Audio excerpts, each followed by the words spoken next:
Good afternoon, everybody, and welcome to the LFC Transfer Room with myself, Louis Fell. I hope you are all having a lovely weekend. It's Sunday afternoon. That means it's Super Sunday. That means it's Liverpool. It's Arsenal versus Liverpool live at the Emirates. 4:30 kickoff, getting underway in just under 24 minutes. And we, the LFC Transfer Room, will be here with you for the whole goddamn thing.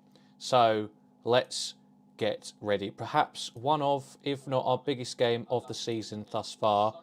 Let me just turn that down.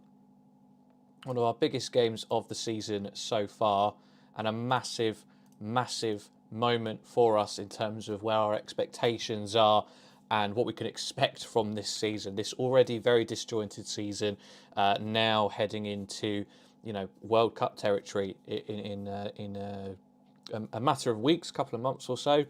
We won't have Liverpool football again until the back end of December / the new year. So there's a finite amount of games that we've got to make our mark and show some progression from the early stages of the season, which of course have not been particularly good.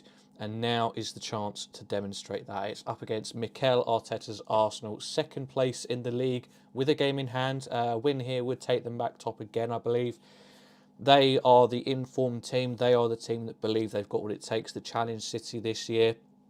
And early on, the results in the table certainly seem to suggest that. How long they can keep that going for, if this is a genuine season charge, we will have to wait and see, won't we? But they are our obstacle for today. And yeah, let's take a look at what we've decided to go for. So you've probably seen already by now an unchanged starting 11, 4-4-2. Jota and Nunes will continue up front with Salah and Diaz either side of them. Jordan Henderson and Thiago continue in the centre as the two lone central midfielders. Tsimikas continues at left back, Trent at right back, Matip in the middle. That is how we line up. So very exciting, very, very, very much looking forward to getting into this game. I'm nervous. I don't think I've been nervous for a game this season particularly. I'm sure I've said it on stream, but I haven't felt genuinely nervous about a game until this one. Even Man United, I was just kind of like, do you know what, they could beat us here, and it wouldn't surprise me. This one, it's like, do you know what, we've had a crap start. We've got that win against Rangers. We changed things up a little bit. Now we have to find a way to push on and get a result against somebody of stature. So, is it Arsenal? Is today the day where it starts to click a little bit? I don't know. Let me know your thoughts down in the comments. Thank you to everybody who is just joining. If you do have a moment, please do share this video about. Share it on your social media. Share it to friends and family who may want to watch along. You know, if you know someone who doesn't have access to the game, share them this as a bit of, live commentary and a bit of a chance for some interaction over the internet. We're a friendly bunch, and it helps us out massively as well. Make sure you do like the video as well and subscribe to the channel. We're nearly at 6,400 subscribers. So any likes, subscriptions, anything like that, always massively appreciated. So thank you, and please do get involved in the live chat as well. Otherwise, it's just me talking to myself, which isn't the most interesting for you guys. Get involved. Let's have a bit of back and forth. For example, Tar, I hope you're doing well, says let's go. And Daddy Pig says I'm glad we're sticking with a 4-2-3-1. Now, I think before we kind of get into the game proper, the big news outside of the match day is the news of Melo, who has picked up some sort of injury in training and now apparently is set to be out for about 4 months or so, needing surgery for whatever injury it was that he picked up. So, we all hoped that this transfer might turn out to be something clever, a little ace in the hole, something to cling on to, that he could come in and make an impact. I think a lot of people were very keen to see him in a match day team very early on. I think there was calls for him to be in that Rangers starting 11 as well. Wasn't to be, and now he's picked up that injury. And as much as to an extent you just can't help injuries, it's a luck of the draw type of thing. when you look at Arthur's injury record, you look at his career path up until this point, where he's come from, where he is, how old he is, how many injuries he's had, you can't say it's too much of a surprise. And at that point, you then have to be asking some questions of certain people within the club, don't you? So let me know your thoughts on that as well. I mean, obviously, it's not the main reason why we're here, and we won't get too bogged down on the negative news, but it's important, and that's something that we do need to talk about, isn't it? So let us know your thoughts on that. Will we cancel the loan? If it's a genuine injury, 4 months, will we cancel the loan, or do we actually back him to make a meaningful impact in the second half of the season? I don't know. Will this encourage us to go out and actually do some business in January? There's been some light rumours that maybe we will try and sign somebody in January, sign a midfielder. But did any of us really believe it? I wasn't really too into any of those rumours. But with that injury, he was meant to be the one to step in. He was meant to be the cover for injuries. Does that now force our hand, and do we now go out and buy somebody? Obviously, it wouldn't be Bellingham in January, would it? But, we could still buy somebody decent, couldn't we? Somebody with a bit more of a long-term option for us. So let me know your thoughts on that. Jen, hope you're doing well. Andrew Hakim, hope you're doing well. Good afternoon. Thiago starting, best news ever, says Jen. Yep, Thiago and Henderson both start in the middle once again. Unchanged lineup from the Rangers game. Darwin Newcout says, evening, Reds family, very tasty lineup. Yep, persisting with the 4-4-2.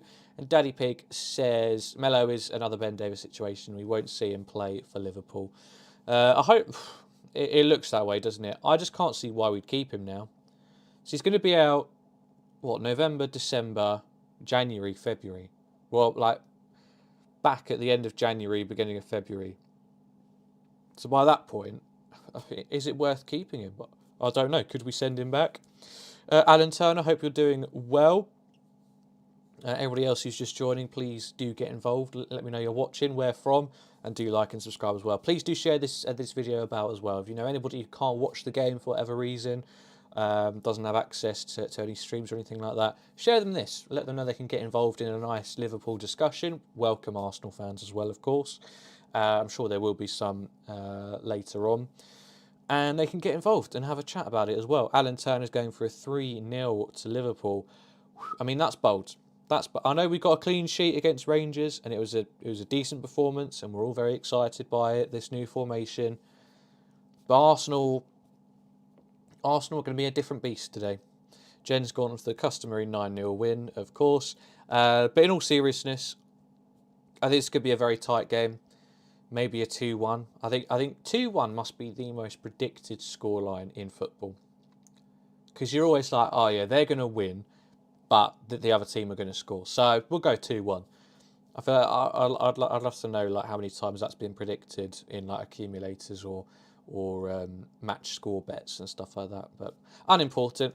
Andrew Hakim goes for 2-2. I mean, I could genuinely see that, a Desmond 2-2, and it'd be quite disappointing for both sides. Arsenal being the home team up against the traditional Big Six, Big Four side, they need to win to kind of prove their credentials, that extra step. Liverpool need to get back to winning ways in the Premier League, need to start consistently scoring 3 points, and we're running out of games to do that in, so this is a must-win game for us. So 2-2 I think is very realistic, and if that is the score, I think both Liverpool and Arsenal fans will be sat afterwards thinking that's a bit of a disappointment, really. But I'm hoping it'll be a good game either way. Arteta will probably feel like he's got something to prove with what happened in the fixtures last year against Liverpool. The touchline incident with him and Klopp getting knocked out of the Carabao Cup, it over 2 legs. I can't remember what the other score was, to be honest with you. So in the first half of the season, we won 4-0 or 4-1. What was the score in the second half of the season? I can't remember in the league.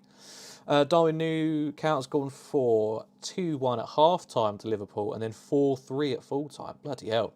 And Jen says we can smash them. I'm sure we can if we play to our very, very best. But that Gabriel Jesus, Odegaard, Martinelli, it is scary. It's genuinely probably the first time in a while that I've been frightened of an Arsenal front line. And they've got 7 wins. Their last 7 home games, they've won all 7 of them. So they are the form team, and that is what we've got to live with. That's what we've got to deal with, and that's what we've got to prove that we can deal with today. 100%. Mikel Arteta has won 3 and lost 5 of his 9 meetings with Jurgen Klopp. Ha ha. He's won 56 of 104 Premier League games. 58.1% win rate in all competitions. Highest win rate of any Arsenal manager. Interesting. Just tarnishing the name of Arsene Wenger. I like that. Anissa, good to see you. Says, yeah, he's stuck with the formation. Jurgen getting back into my good books. Oh, well, that's good to hear. That's good to hear. I'm sure it's been keeping him up at night, Anissa, being in your bad books. Jen says, we are Liverpool. We are not frightened of anybody. Hyla, good afternoon. Hope you are doing well. Thank you to everybody who is just joining. Please do stick around for as much of the game as you can. And please get involved as much as you can in the live chat as well. Let's keep things flowing, keep things interesting as the game progresses as well. Hyla says, Liverpool legend David Fairclough, also known as the Super Sub, has been hospitalised after suffering a brain hemorrhage. BBC Sport Merseyside reports on Twitter. Well, that's sad news. Thoughts to his significant others, friends and family, all that stuff.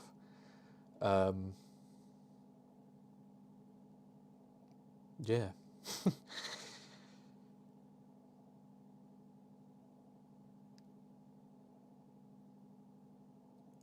So how are we feeling about this one? Sorry, just brought the mood down a little bit there, but let's pick it back up again. How are we feeling about this bloody game? Andrew Hakim says, as long as the lads do good on the pitch today. I mean, I think the result is the most important thing. If we play shite and manage to somehow get away with a 1-0 win or something, I'll take that every day of the week. I'm not going to lie to you. So, come on, fingers crossed. Fingers crossed. I know we can do it. So, of course, it is the exact same lineup from the Rangers game. So, it's Trent and Tsimikas on the wings. So, it'll be interesting. We'll keep an eye on it. But a lot of people noticed that Trent was staying a lot deeper in that game, forming a back 3, while Tsimikas was kind of given that licence to roam. Kind of a return to basics for Trent, I guess. I mean, obviously still being able to provide balls from deep, but having to stay a bit deeper. Just to help out with the defensive side and stopping goals coming down that right-hand side. How that's going to work today, he's probably going to have Martinelli breathing down his neck for 90 minutes. What can he do? What can he do to stop that and kind of get his name respected again? I think he's come under a lot of fire this season. Some of it rightfully, but he's been disrespected a lot by a lot of people, even Liverpool fans, which is bizarre. So let's see what we can do. See what Trent's made of when it really counts. So we're about 10 minutes from kickoff actually, which is good. I'm excited to get into this one. Nervous but excited at the same time. Anissa says, I would love to give it back to these Arsenal fans. They've been too loud this season. Well, they're all massive Arteta fans now, aren't they? Start of last year, they were anything but. They didn't trust the process, and they were calling for him to be gone. But now suddenly they're well and truly back on the boat. So let's see. Let's see what Liverpool can come up with. I think it's quite interesting the questions that this formation change poses for Liverpool, because we will poses for Arsenal, because they would have been scouting us ahead of this game, and coming into the beginning of the week probably thinking, yeah, we got this. We've got this on lock, mate. Fucking, we're playing brilliantly. Liverpool are playing like shite. Let's just go out there and do our thing. But and we know they're playing a 4-3-3. Henderson's past it. He can't do the job where they need him to.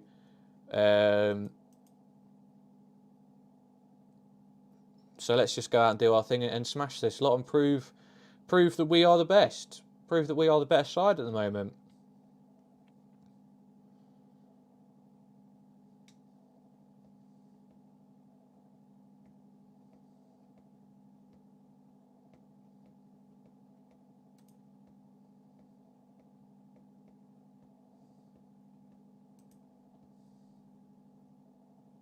Andrew Hakim says, who do you think you would put in the lineup? I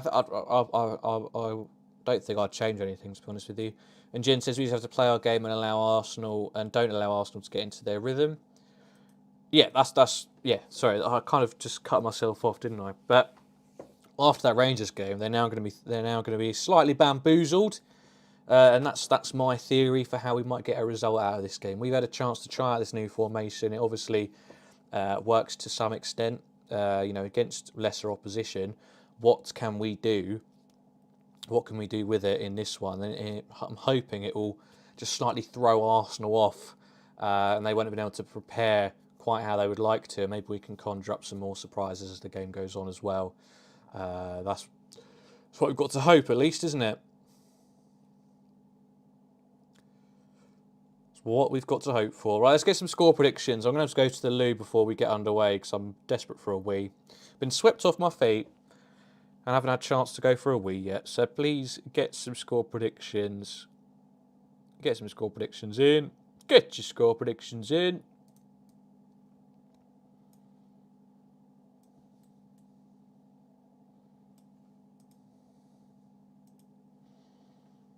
And let's see how confident everybody's really feeling. We've had a few already, a couple of 2-2s, 3-1 and 9-0 by Jen. Who else?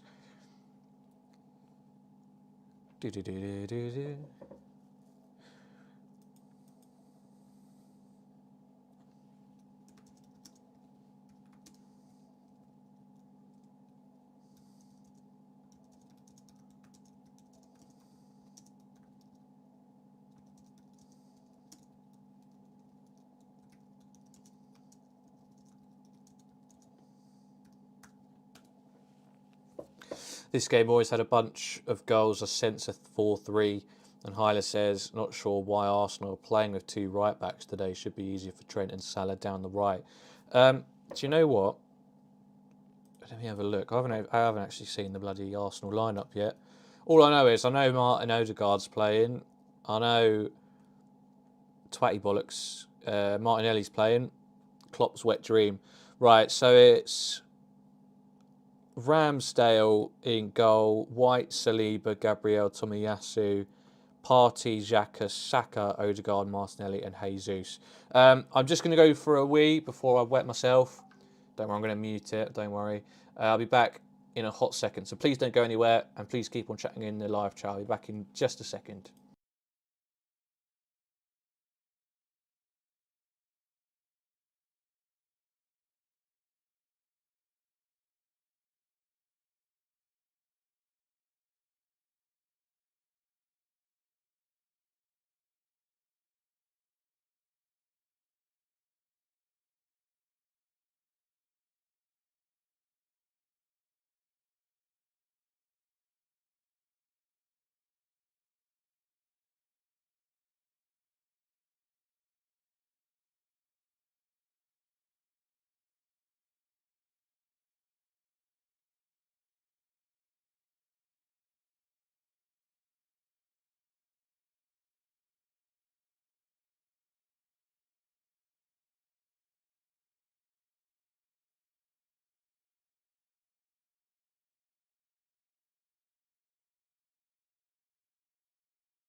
Right, do not fear, I'm back. Thank you for sticking around. A couple of people have left. I'm very upset about it.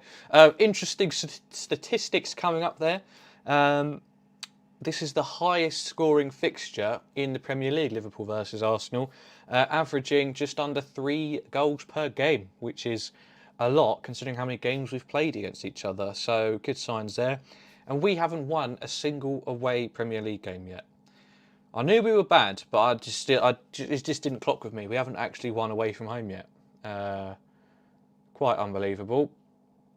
The game always had a bunch of goals. I sense 3-3. Yeah, I read that one already. Anissa says Arteta naivety, perhaps. Andrew Hakim says 2-2, Jesus and Odegaard, and Salah and either Diaz or Jota. Hyla says Zinchenko out and Tierney on the bench. No Curtis Jones on the bench, so I guess that it takes a little more time before he's back. Yeah, I mean, I'm keen to see. I'm keen to see Curtis Jones in action this season. And it's been a stuttering start for him, hasn't it? Of course, hasn't actually played any competitive minutes for us this season. I don't believe. So it's going to be an interesting few months for him in the lead up to the World Cup, assuming that he is back before then. But we are nearly ready to go here. Players just lining up in the tunnel, actually.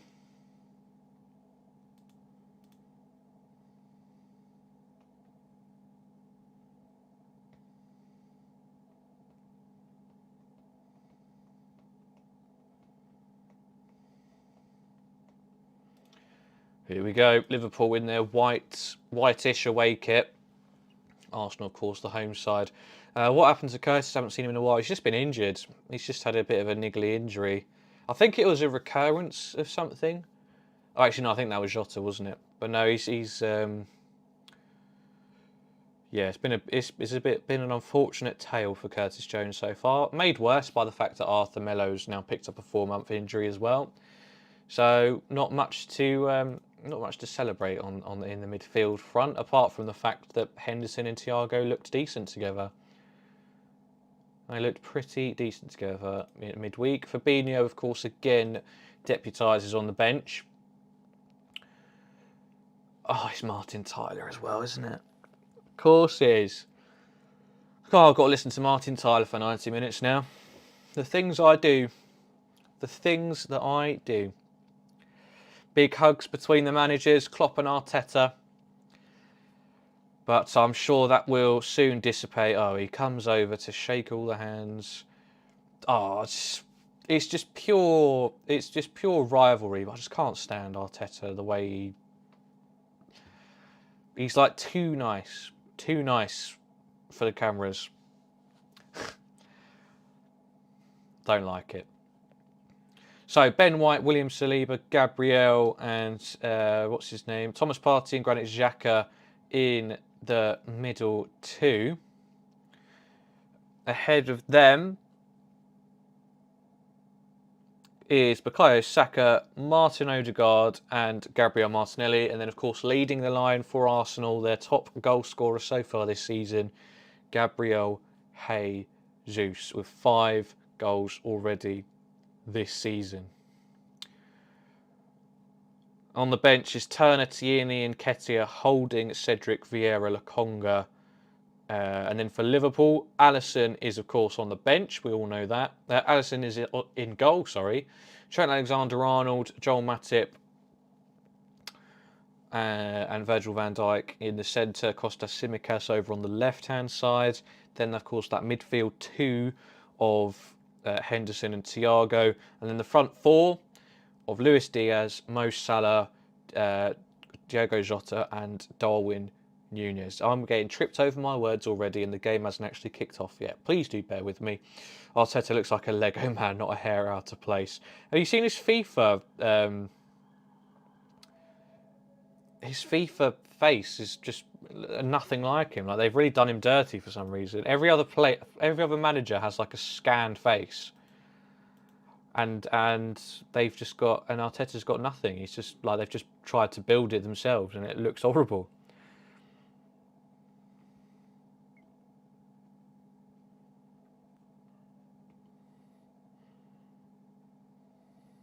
Eight goal involvements in 8 games since joining Arsenal. Gabriel Jesus. I mean, he is an animal. I'll give him that. He's eternally frowning, and his eyebrows are eternally going like that. Wait, how do you even do it? They're like that all the time. When he doesn't get a decision going his way, it's that straight away. But he is an animal when it comes to scoring and assisting goals.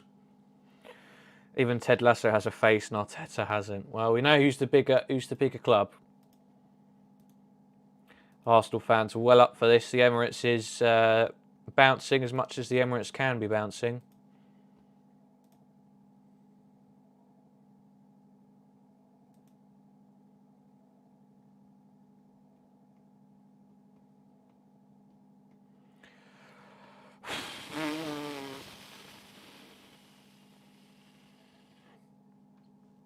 I do be kind of nervous. I do be nervous for this game.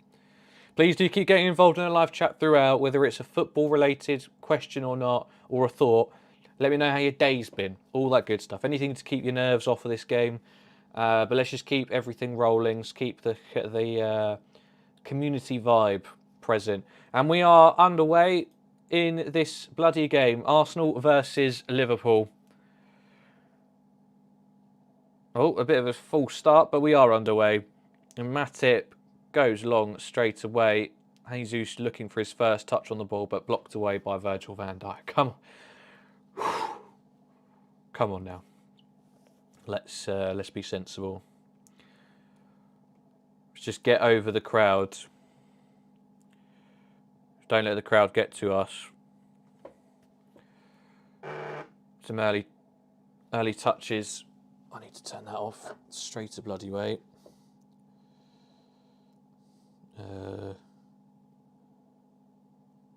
This damn app with notifications, man.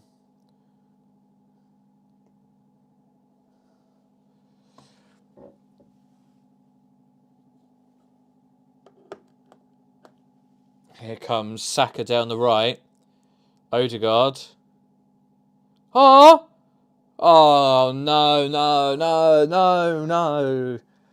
Oh, it's a bad day. It's going to be a bad day, isn't it? Martinelli opens the scoring. Jurgen Klopp's wet dream.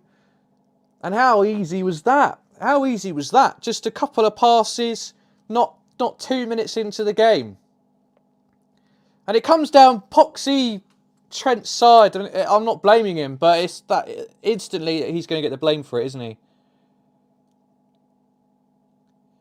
I mean, we just lose possession going forward. Saka drives forward. Who is that? Is that Thiago or Henderson? He just doesn't go out, doesn't put any pressure on Saka whatsoever.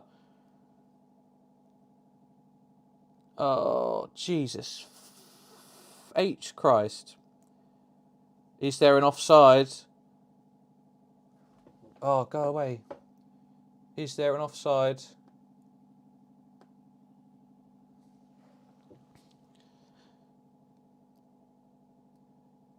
Please be an offside. We can't start the game like this. Oh, that's not offside then. I mean, he's definitely not offside. There's no problems there. Nope, goal given. Jesus. New formation, going well. New formation looking good. I'm so glad.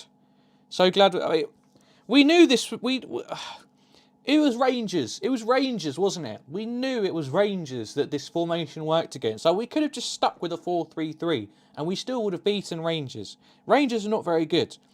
To use that as an accurate barometer of a new formation going into a massive game against Arsenal is...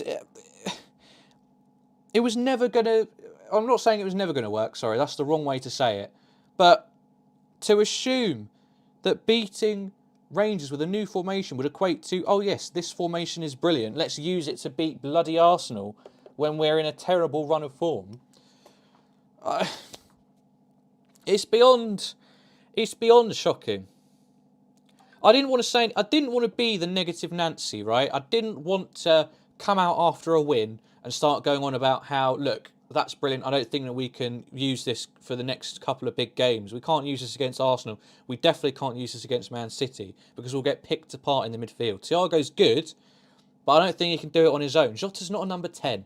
Jota's not a 10. He's not going to help the midfield, is he? He is up there to be alongside Nunes and occasionally drop in just to receive the ball. He's not going to do any more defensive duties than any other striker would. So we have two midfielders against a very competent, young, energetic, both our midfielders are over 30. I'm not saying that that's, that means that they're unathletic, but we know Jordan Henderson. We know what Thiago's like as a runner. Yes, he knows how to run, but he's not fantastic on it, is he? Well, the free kick goes Arsenal's way as well in their own half to break up a bit of possession. Oh, what a start. What a start. So let me change the scoreline. Arteta will be buzzing. He's walking up and down the touchline already, giving it the big uns. Oh, look at me up in a manager for 5 poxy minutes and I'm winning against Liverpool. What are we doing?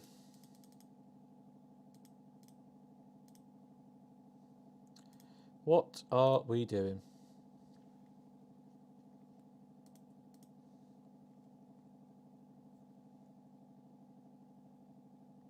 No, we've got a corner, so we need to get back into this very, very quickly.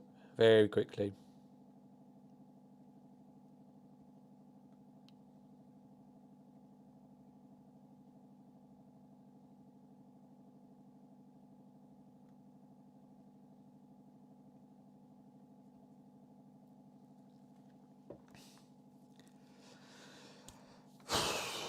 I want to see that. I'm going to have to watch that goal again at half time because I'm very curious how that came about. Corner comes in and headed away, and now, God, Martinelli on the run. Diaz gives away a foul.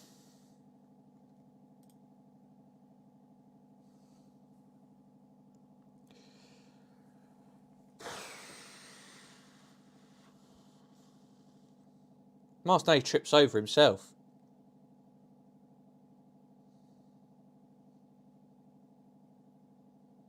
Martinelli trips over himself. Jesus.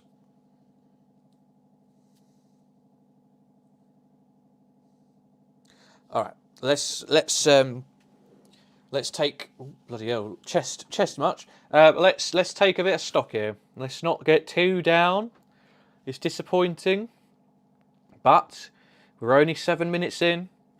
All we need to do is not concede the next goal, and this game is still very much on. Jota miles offside.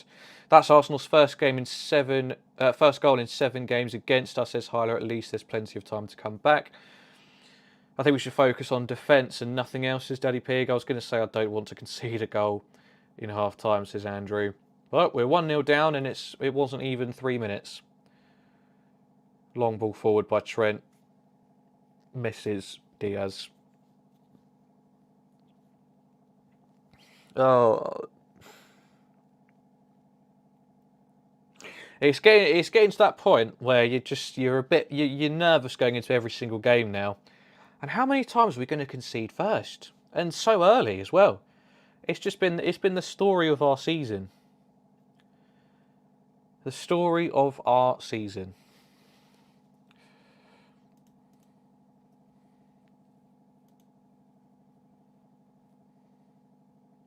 They're coming again. Martinelli. Come on, Trent. Come on, Trent.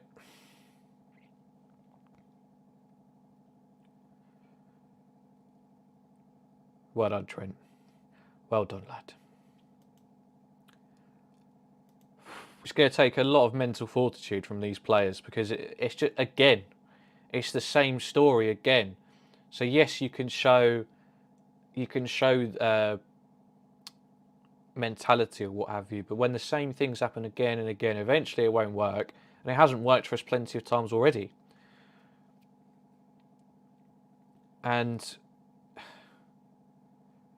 now it's worrying. Now it is getting a little bit scary because we've changed formation, we've rolled the dice, and 8 minutes in, not much has visibly changed against decent opposition, at least.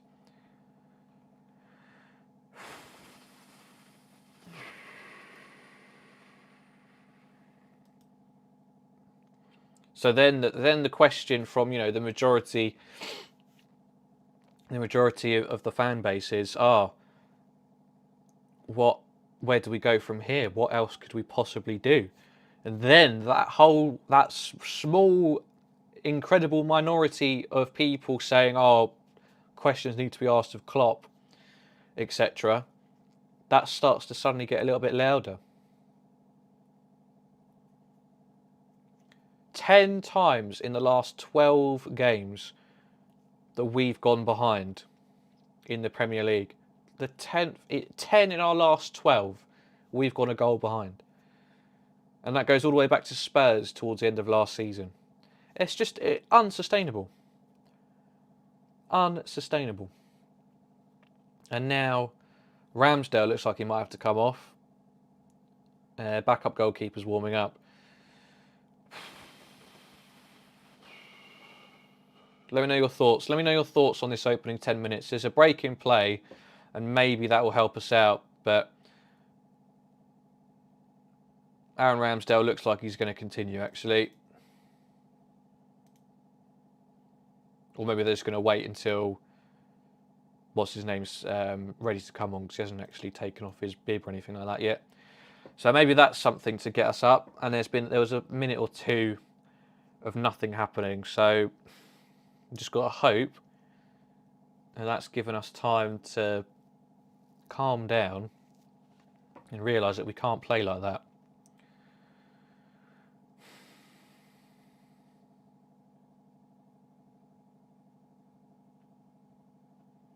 Here's Thiago sideways to Henderson, who's got a bit of space to run into. He just needs to keep driving, keep driving, keep driving.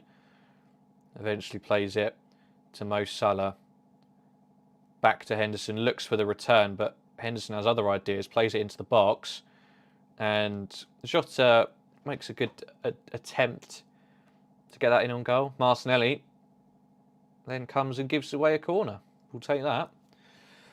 Trent dominating Martinelli, apart from the goal.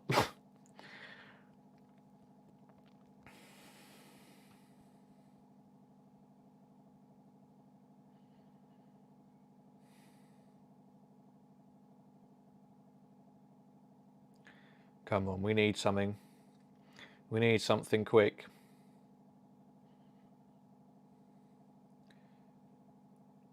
Van Dijk. Bloody, just, I have no confidence from any of our centre-backs when it comes to corners. Like, the amount of times that Virgil van Dijk and Joel Matip win their header from a corner is brilliant.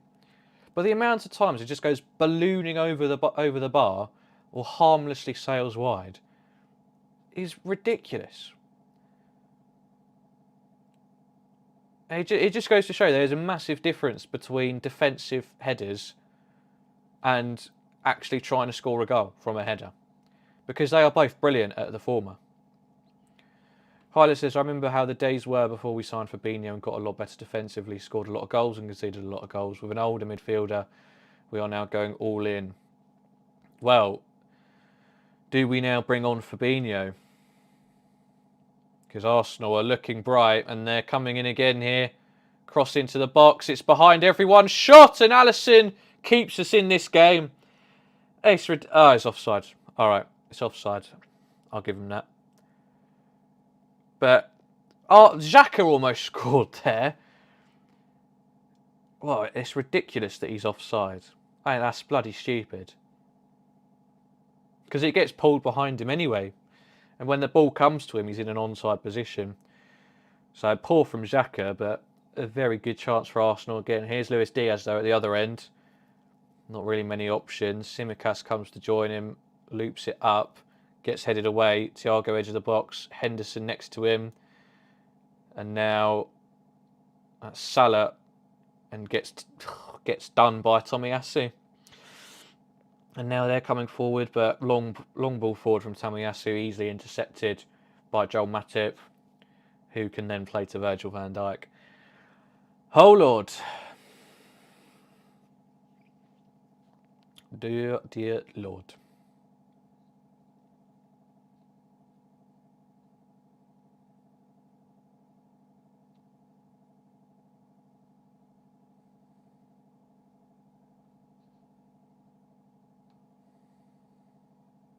Like maybe it really is just an age thing.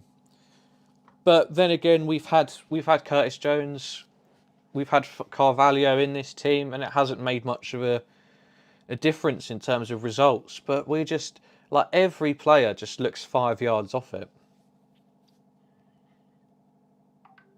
But maybe it is just because Arsenal are the informed team. They're just that much more with it.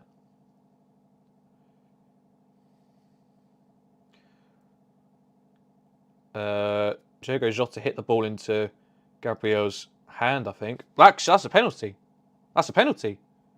That's a penalty. We're going to get a penalty from this. Gabriel's hand is way up, and I would not call that a natural position. And it's in the box, and that should be a penalty. I'll be devastated if they don't give this. Oh, what? How? How is that not a penalty?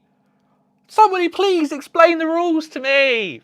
His arm's up here. How's that natural?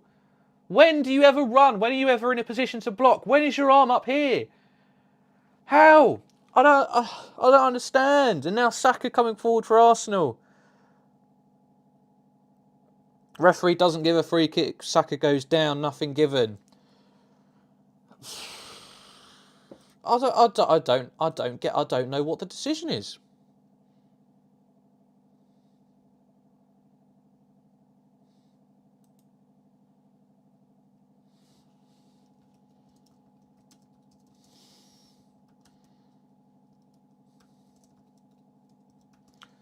Uh,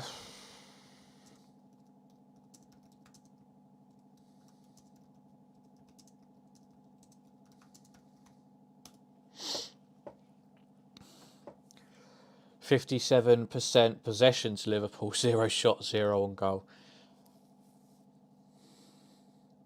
Just haven't posed any threat yet, and Arsenal, every time they win the ball back from us, look like they're gonna create something down the other end.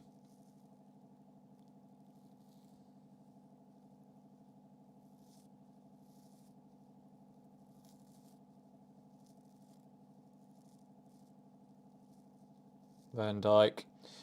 What's the rule for well, that's what I want to know. I don't understand. Do not understand how we don't have a penalty. And that could be massive.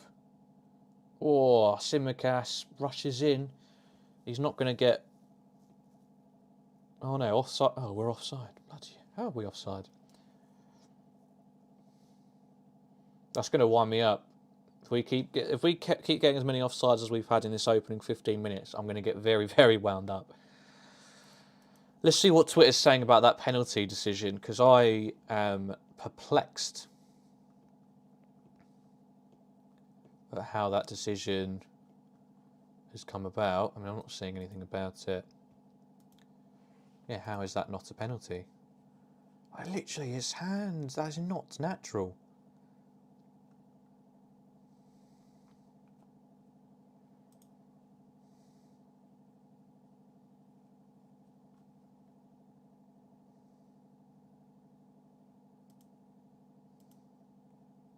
I mean, that's interesting as well. In the goal, I mean, maybe they have a different view to us, but on the broadcast, there was no tracing of the lines. Like, he may very well have been onside, and that's fine. But normally, we always see the lines get drawn, so that we have something, so that we can see how the decision's been made. But there wasn't one. Hyler says, my thinking is that our earlier 3 midfielders did not have enough quality to maintain our previous strategy, but I don't understand how we should correct that by taking one midfielder off. And Andrew, oh my God, Matip needs to get to that. He does. It's a bit of a short ball back to Alisson, but he gets there first, clears it away. Arsenal will retain possession. It's going to be those weeks where refs going to punish because of false decision making during matches. Well, the thing is, it'll just come back to bite us again somehow, won't it? Like next week, bloody Matip will handball it. Oh, what a brilliant crossfield ball that is from Diaz, straight into the path of Salah. But all show, no product really, because it's just slowed us down. Jota was there with an earlier ball, which would have taken him beyond the back four, and Diaz just didn't get his head up for it. Now Salah again. Let's get a shot, eh? Oh, shock him. Was that Henderson? Oh, he's back, isn't he? He's back.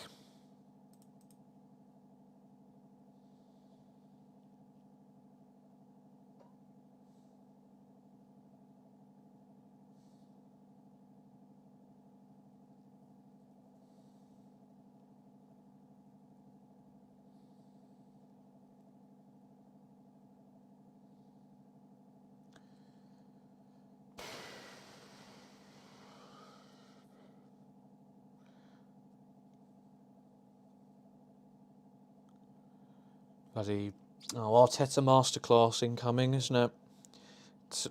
Arteta schools Klopp, even though we beat him on 4 occasions last year.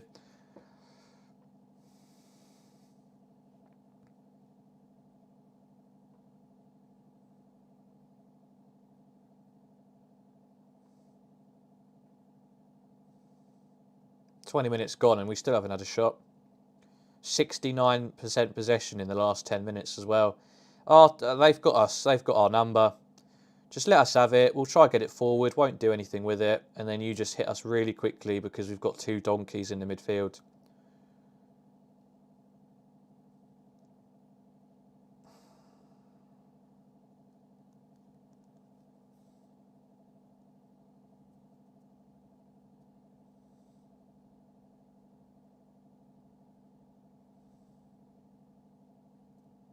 I think we're going to have to go. We're going to have to revert back to 4-3-3, regardless of ability. We need to have an extra man because, and when you do that, you either take Henderson off or you tell Henderson to stay where the F he is if he plays as number 8. He can't go forward. He needs to stay with Fabinho. You know, that's who I'd bring on. Oh, Jesus Christ. Martinelli. Oh. Over everybody. White. And... oh, no. Alexander-Arnold's down now. I don't know if that was from contact or if he's genuinely buggered something.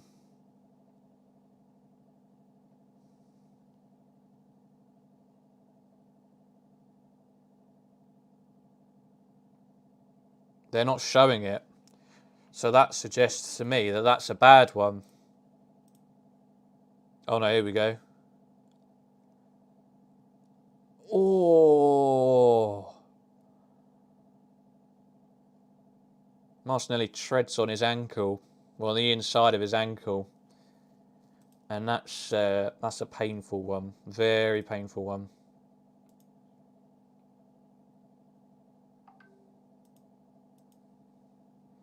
So, Calvin Ramsey debut, anybody? Come on. Is he even on the... was he even on the bench? He's in pain, bruh. He's in a lot of pain.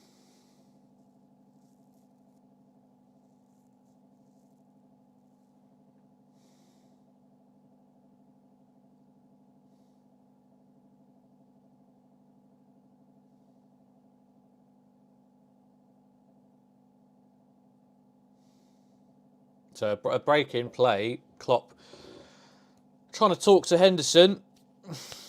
Don't know what he's going to tell him.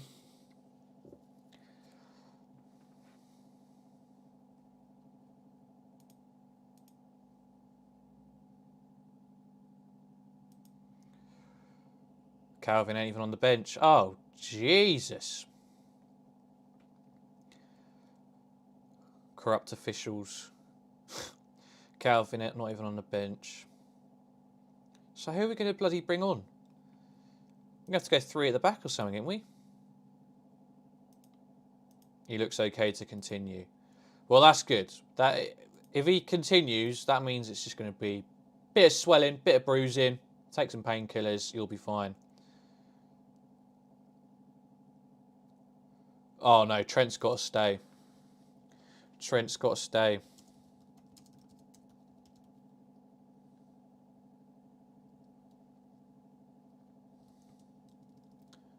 I mean, Gomez is on the bench though, right? Oh God, sorry, I keep on showing a bit too much flesh. It's a very loose-fitting shirt. So 25 minutes gone. Liverpool still losing by a goal to nil. Thank you to everybody who is watching. Please do like the video. Please subscribe if you haven't done so already as well.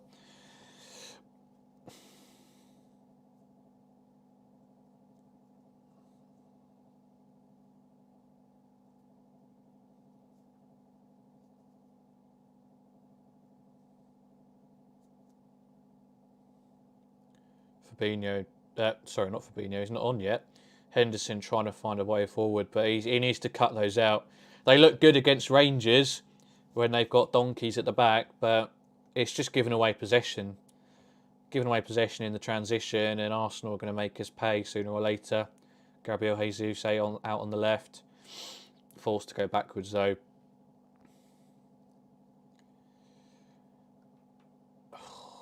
It's up in the box, and Thiago very coolly heads it back to Alisson.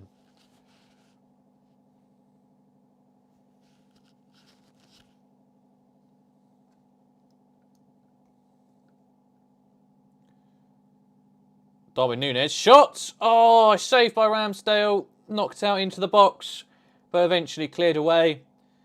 That's the return of those good runs that we saw against Rangers. Núñez making that space. God.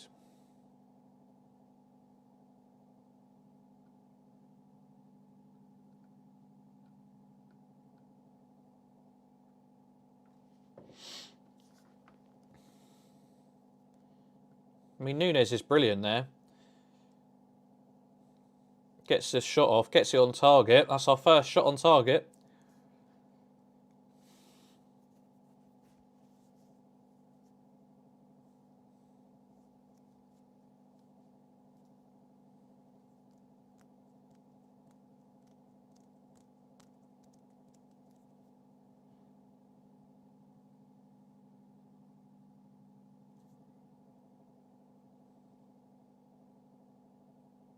Henderson picks it up.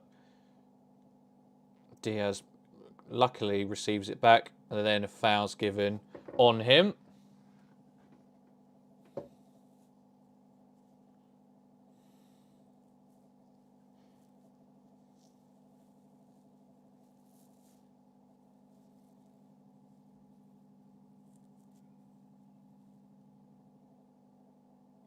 I mean, we're losing, so it may come across as salty, but it's a serious topic. I mean, there's been all that stuff today with Iker Casillas putting out a tweet, whether it was serious or not. I feel like it was a troll about something. I don't think it was serious, but him and Puyol, coming out and saying they were gay or what have you.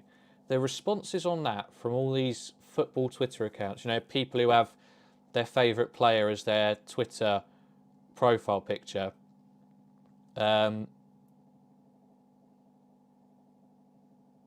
It just shows that we've got a long way to go, doesn't it? And where our priorities are as a society, as a community, and the emotional maturity that's available amongst football fans. Some of the things that were said, under and around those posts about, I used to think Casillas was one of the best goalkeepers in the world. I'll have to change my opinion on that now.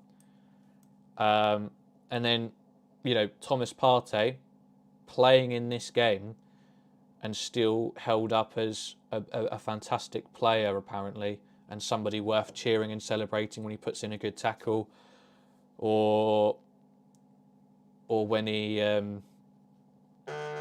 scores a goal or what have you. It doesn't matter if the tweet was real. That's not the point of what I'm saying. The responses to it, believing that it was real, were shocking. And the responses to a player alluding to the fact that they may be gay, and the reactions to a player who has a mountain of strong evidence that if it was, reversed somehow, would 100% be believed by everybody. But because of a technicality, nothing can be done against him. That therefore somehow proves his innocence, despite this mountain of evidence of raping somebody and continuously sexually assaulting people. And that's completely fine. Apparently, that's no problem at all. It's interesting, and it just shows there's a long way to go. A long way to go on these sorts of issues. We're now on 30 minutes of this game. Liverpool, just about mustered their first shot on goal through Darwin Núñez. Stung the gloves. Stung the gloves.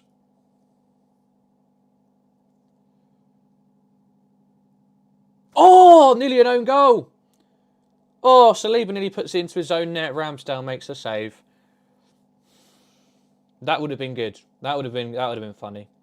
Saliba, the golden boy, if he'd have tucked that in his own net, I'll take that all day.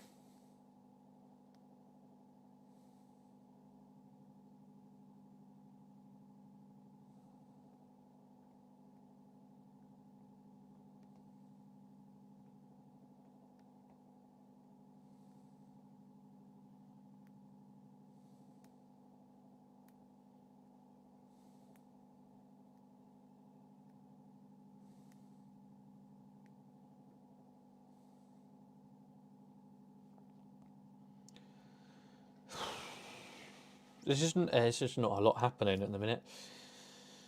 Arsenal, on the whole, look pretty comfortable.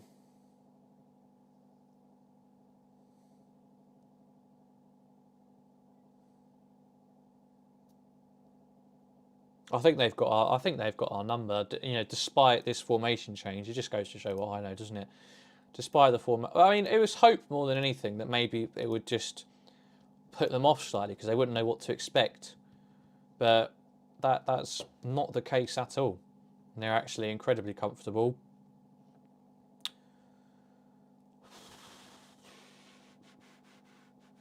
And I think they've got us sussed out. Here's Salah though. Don't know why he shot from there.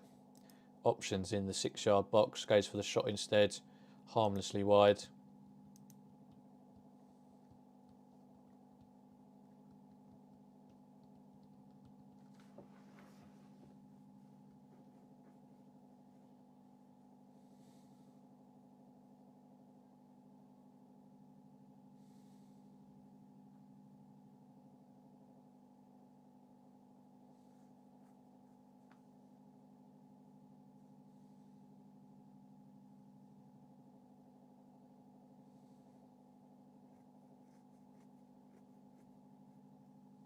Salah coming all the way back to do some defensive work. Tsimikas, he's got 3 players. Oh, we keep it. Oh, Tsimikas, that's the best bit of the game for us so far. Twists his way out of 3 players tracking him down in his own half.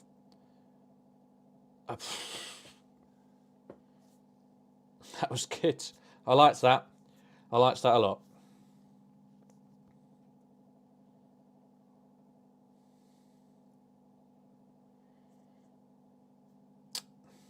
Ramsdale's just done Jota now as well.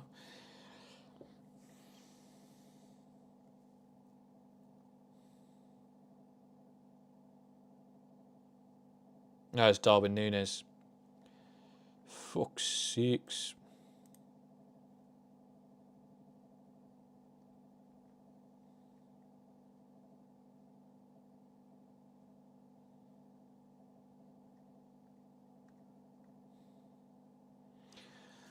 Throw in from Trent to Thiago. Straight back to Trent.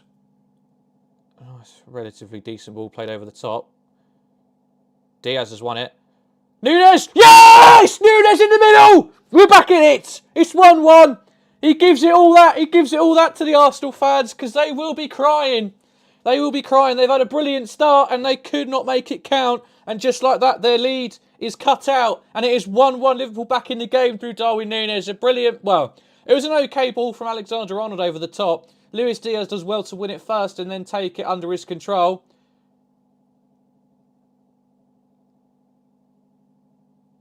Núñez was in an offside position to begin with, but he doesn't pick it up.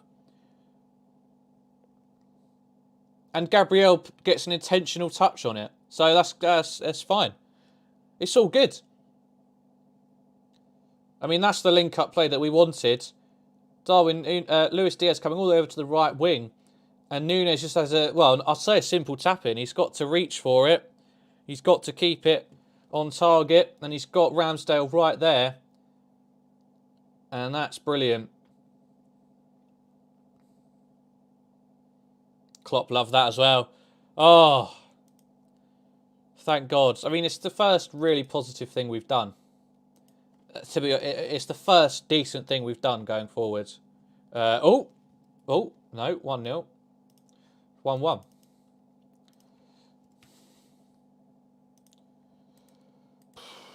Game on. And now,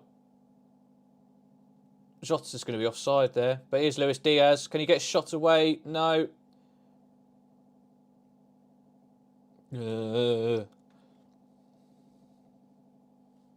Saliba makes a challenge. Arsenal fans cream themselves. But good run from Diaz. Oh. God, I'm not built for this. We're back in. It's 1-1. Darwin Núñez with the equaliser. Finally, that front four showing a bit of fluidity and a bit of threat.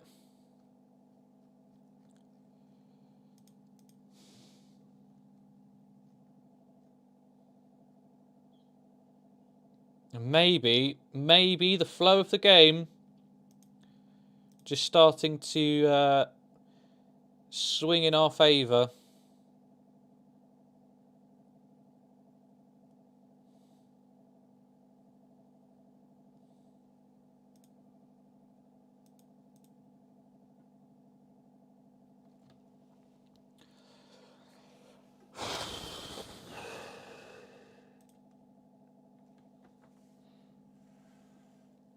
Rutherford, hope you're doing well.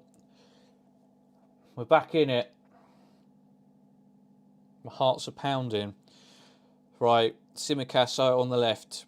Back to Joel Matip. 10 minutes left of this first half.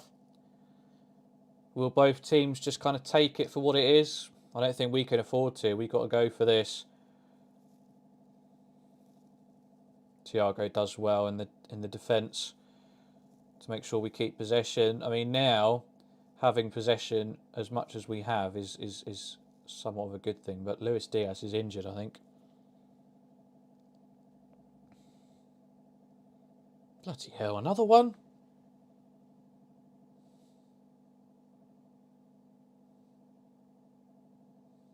He should be alright, though.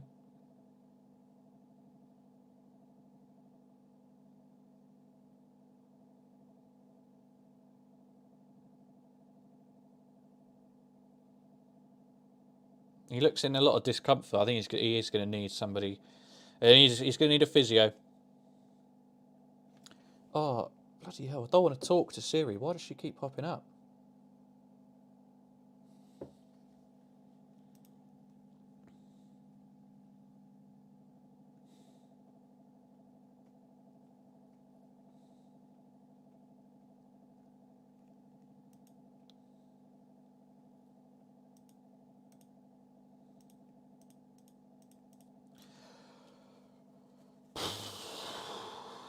So finally, some decent link-up between Darwin and Lewis.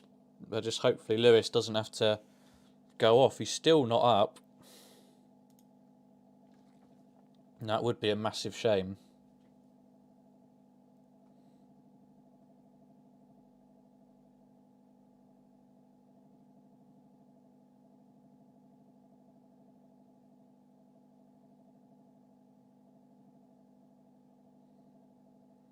Well, look, I'll say this: we're not amazing, but we've ridden a bit of a storm, and I don't think we'll get battered now. At the very least, you know, when that first goal went in, and the 5-10 minutes after that, it didn't look good at all.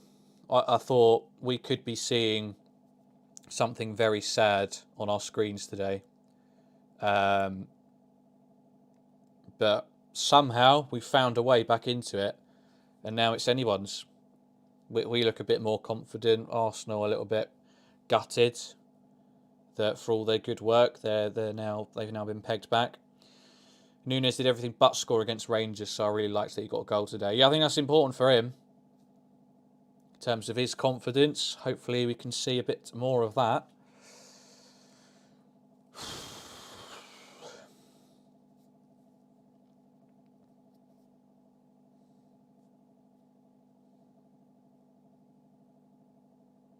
Liverpool win it back from the throw-in and Thiago goes all the way back to the goalkeeper. God, I hate when they do those like launched passes at the goalie. And he just pans across them. I always worry that like Alisson's gone to grab a drink or something and he won't be there. It's happened in the Bundesliga once, didn't it? A couple of years ago. Was it Kevin Trapp?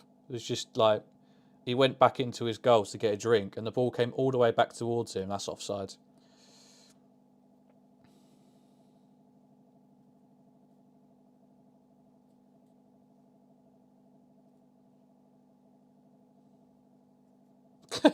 Darwin Nunes is about 5 yards offside, and the flag goes up, and he's there like, huh?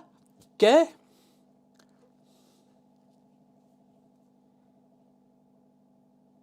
Luis Diaz down.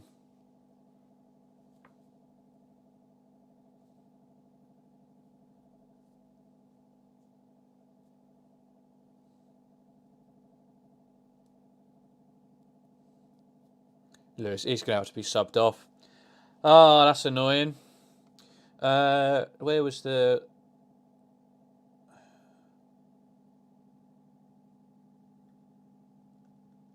We did have the bench somewhere on here.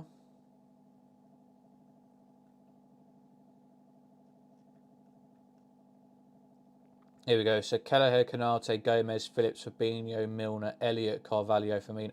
Oh, okay. So it's Firmino. Firmino's coming on. Oh, that's all right. I don't mind that. He's arguably been our most informed player this season.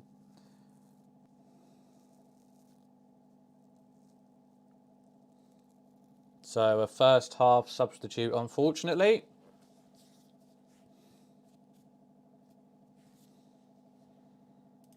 But Firmino is on. So it's one of those where he's like not limping and he's just like, no, I can't play on. So that always makes me think that it's something serious, which would be horrific. But come on, Bobby. So Jota's going to have to go out on the left, isn't he? That could... not Diaz being moved, but... not Jota being moved, sorry, but Diaz coming off could maybe just swing things back in Arsenal's favour, or at least psychologically, because he has been one of our best players. So what can Firmino do?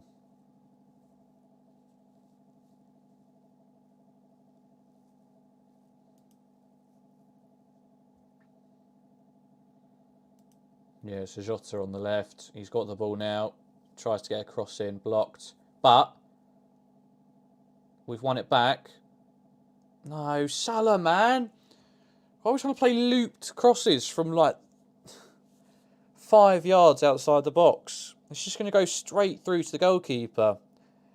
And free kick now given against Liverpool in the middle of the park. Roberto Firmino has a ruthless streak against Arsenal, scoring 9 goals in 13 Premier League games. Well, fingers crossed he can do the goods again.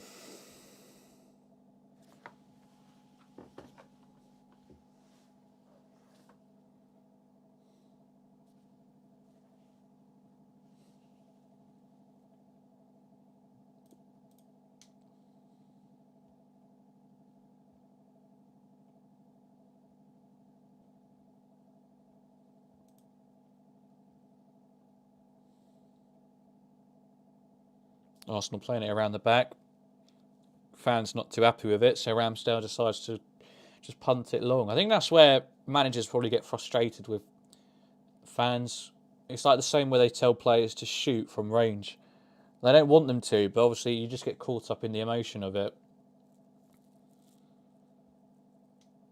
Uh-oh. Oh, dealt with eventually. Odegaard trying to slide in. Andrew Hakim says he'll take a 1-1. I don't think we can. I don't think we can. It's a must-win game. We've got Man City next week. Like, if we're going to drop points, it can be against them. I don't mind drawing against Man City, but we can't have two. We can't have 3 Premier League draws in a row. With how our season started already. Jesus. Oh, Saka was causing us trouble down the right, but eventually foul given against him. So only a couple of minutes left till half time.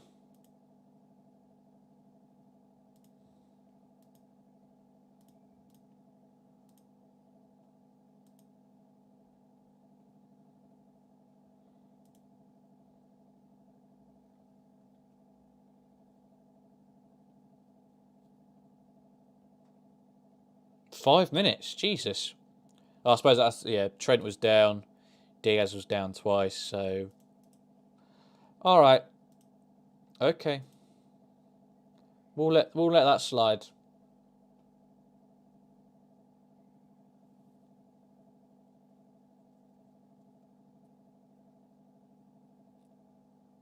Giving it away. Oh, on the attack.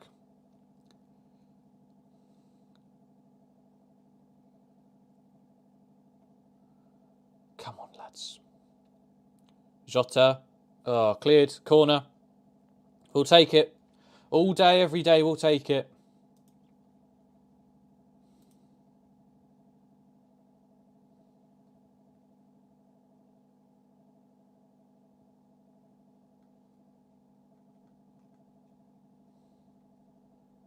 I keep thinking, I know it's been said already, I keep thinking Tsimikas is Nunes. I was like, why has Nunes come to take a throw in?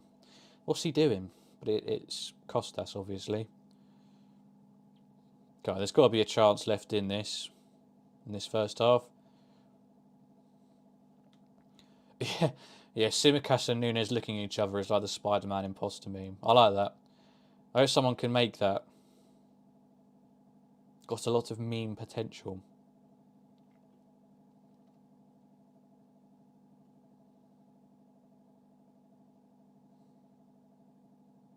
Tomiyasu wins the header first.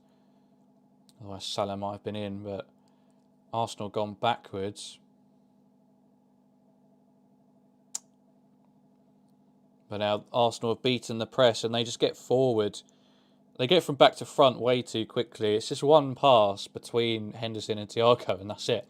Midfield bypassed. Luckily on this occasion we've managed to get back behind the ball. They've switched in nicely to Saka. Come on. Corner for Arsenal. Jesus Christ.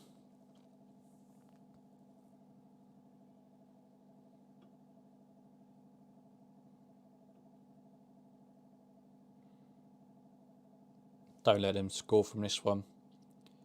I beg you. I'll take it now. I'll take half time now.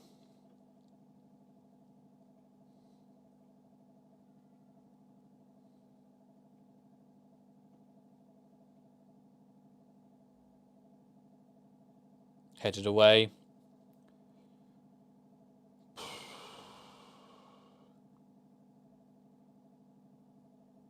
Ramsdale with the halfway line plays it back forward again. Saka's got the best of Tsimikas, but he's forced wide. Oh! Get it out! Odegaard! He's still in there. Saka's fighting for it. Saka's won it. Jesus, out! Everyone just stopped then, like they were expecting the whistle. Very, very lucky. But here comes Jota. Plays it into Nunes, who just doesn't have an option. Goes back towards Jota. And then he's brought down by Odegaard. That's got to be a yellow card. Yeah, yellow card shown for Odegaard. We got out of that one. We got out of that one pretty lucky, I think. But a good dribble from Jota, beating a couple of players and then drawing the foul as well. Just take the pressure off. Still 2 minutes left. Well, a minute, sorry, left of... Yeah, a minute left of the first half with extra time.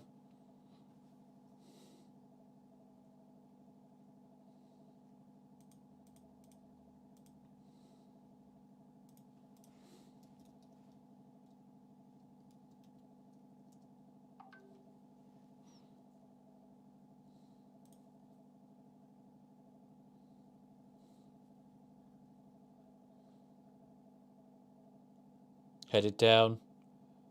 No. Arsenal on the break. It's 3 against 3. It's Henderson up against Martinelli. He cuts it back way too easily. Oh, fucking hell! Fucking hell! Saka makes it 2-1 on this very stroke of half-time. There's 10 seconds left. And Saka puts Arsenal back in the lead. How's that happened? It was our free kick. And we get done on the counter-attack like that. Who are we? Who are we? I don't recognise this team. This is not us. This is not who we are.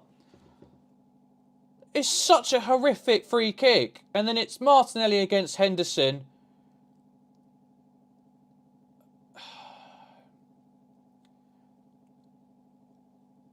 I think Trent's got a part to play in that. Why has he come over?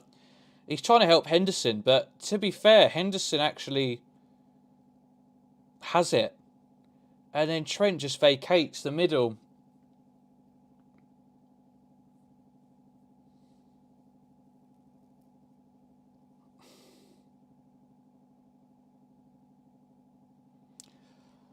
Shocking. Absolutely shocking. That's a bad one.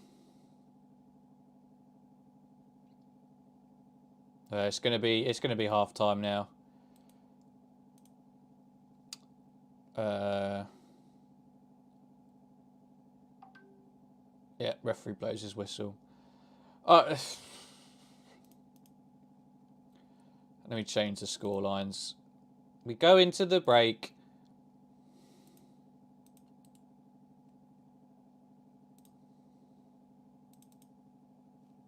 And the Emirates is bouncing off its tits because they now back their team, back their manager, back the owners, who they were rioting last season to get them out. But now all's good, all's well and good at Arsenal. And they probably rightfully lead, once I change the bloody scores, by 2-1. I thought we'd seen it. I thought we'd seen it out. And to concede like that so late I'm lost for words. Let me know your thoughts because I'm lost. I'm lost for what? I don't know where we go. I don't know where we go from here. What do we do? What can we do?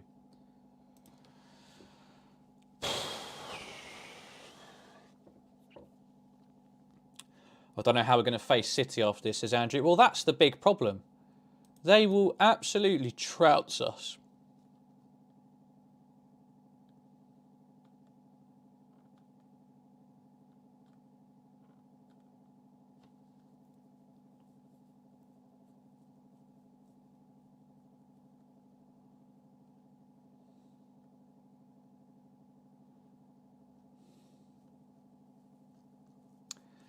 Oh, man. How are we feeling, everybody? Liverpool 2-1 down at the Emirates. I mean, am I surprised? No. Am I furious? Yes. Where do we go from here? I don't know. There's 45 minutes. 45 minutes left to salvage something from this game. Do I think we can do it? I honestly, I don't know. I don't know, honestly. I think this game's got a 3-1 written all over it. I think we'll go in desperate search of an equaliser for most of the game, and then later on Arsenal will wrap it up and they'll get the big celebrations that they want.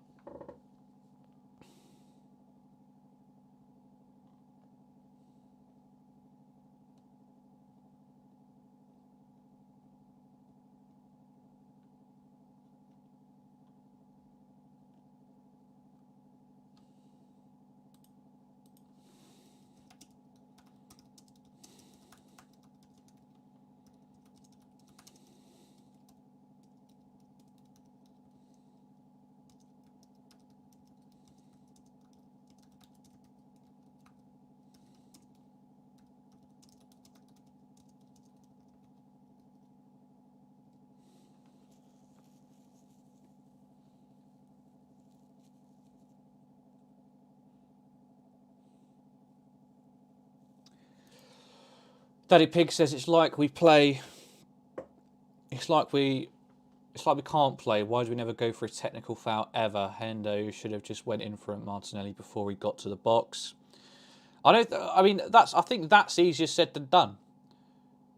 Like you don't get near him. Because he would just take it away from you.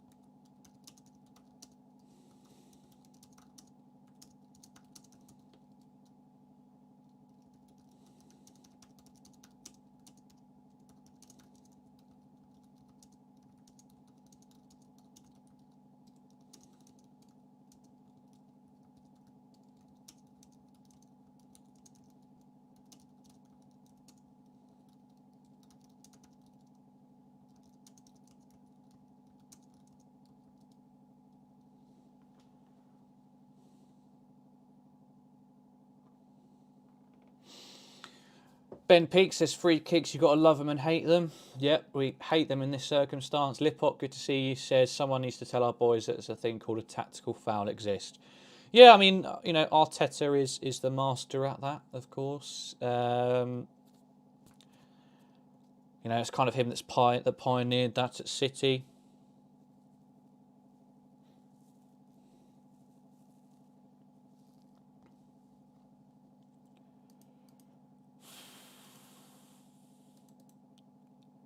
I don't think we can sit here and expect a decent response straight out of the gates, because we're not going to make a sub. I'd be very, very surprised if we actually make a substitute at half time. But who are we going to bring on? Elliot or Carvalho? And are any of them really going to be able to make a massive difference?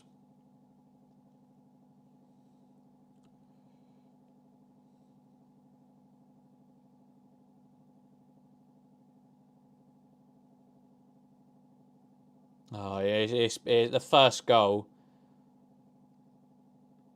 I mean, not all of it, but again, Trent's body position is just... It's just so easy to just pass it inside him, and that's it.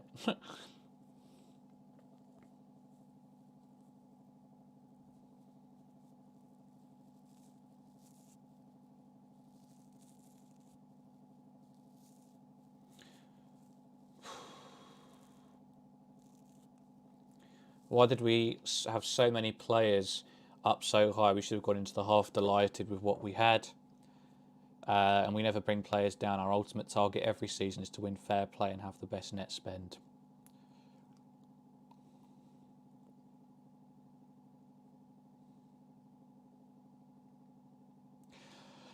I'm upset. I'll say that I'm upset. It's not been good to watch, and I just don't know when do things start to click again.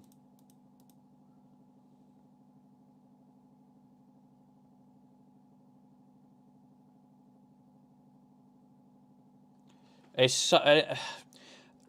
don't know about the first goal, but for the second goal, I don't know why Trent comes over. He's got it covered in the centre.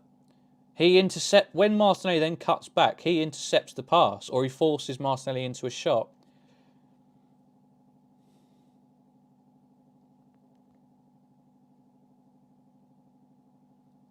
But Henderson's already committed to Martinelli, so that's fine. But Trent goes to Martinelli and does the exact same thing as Henderson, which is expect him to keep running. When he cuts back, they're both just left for dead. We made him look so bloody good. I mean, he is good, don't get me wrong. But we've made him look even better because we've been so bad.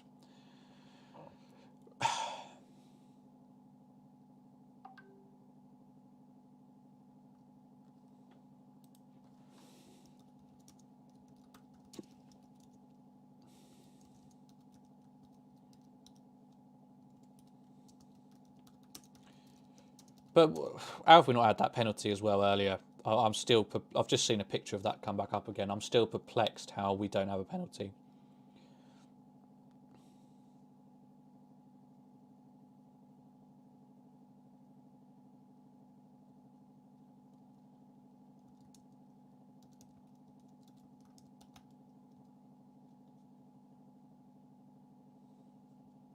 Get Henderson off right now. I said that him and Thiago can't play together against quality opposition. Yeah, well, I just wouldn't get your hopes up. I mean, we hardly ever make half-time substitutions, do we? So don't get too excited, I guess.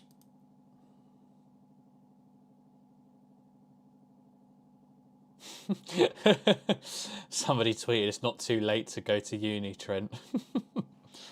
Oh.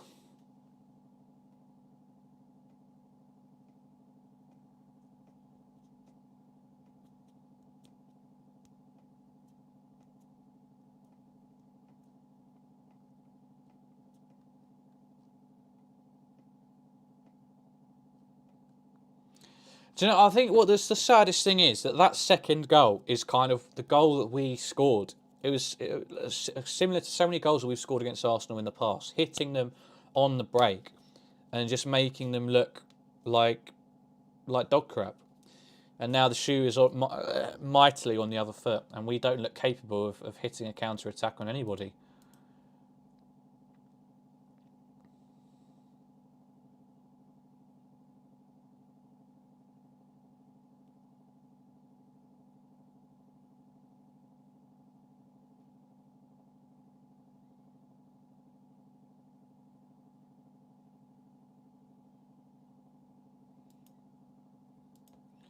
No substitutions, please. We don't want you-know-who making an appearance. Well, that's the thing. You're right. It would be James Milner. It would be the first substitute. Oh. Oh, just stop it. I can't do it.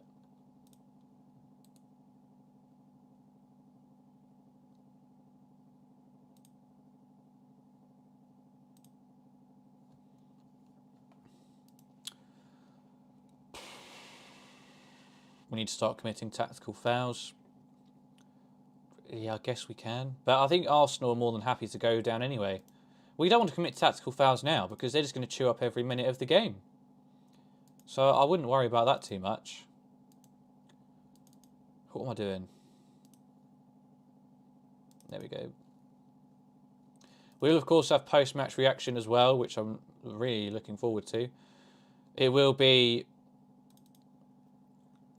pretty soon after the final whistle, so do stick around on the channel. There might even be a few Arsenal fans who decide to pipe up, so stick around for that good fun. Absolutely, I'm distraughted so far.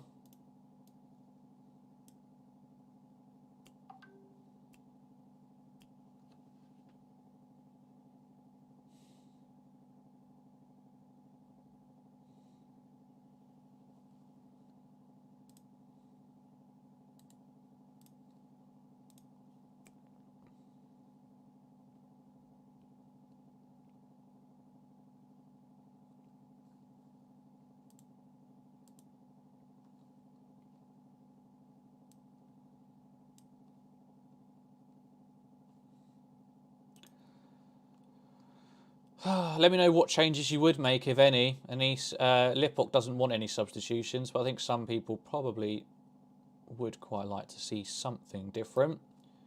So let me know your thoughts on that.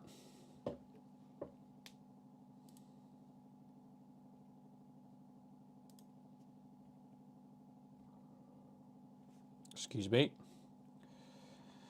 It's too late for it now, but it seems every team cuts through our midfield way too easily. It's not the most glamorous tactic, but the dark arts are important. Only if we can get near them, though. I mean, Martinelli will just dance around you. Odegaard will do the same.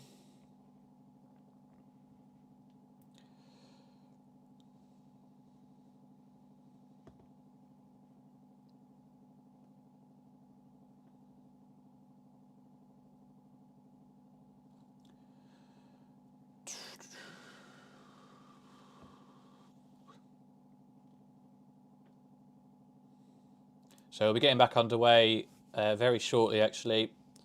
Players should be coming back out in a minute or two.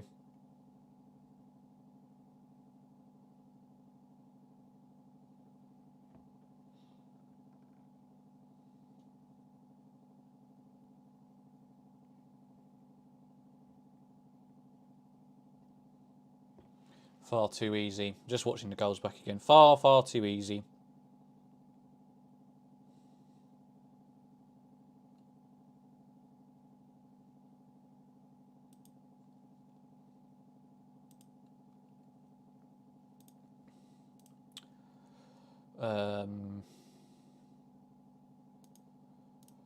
Cool. Yeah, let me know what changes we could make or what you think we should do.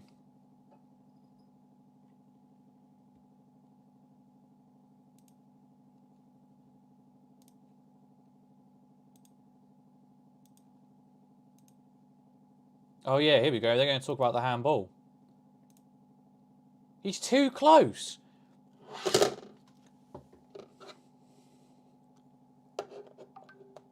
How can that be an excuse? Your hand shouldn't be up there. Joe Gomez coming on.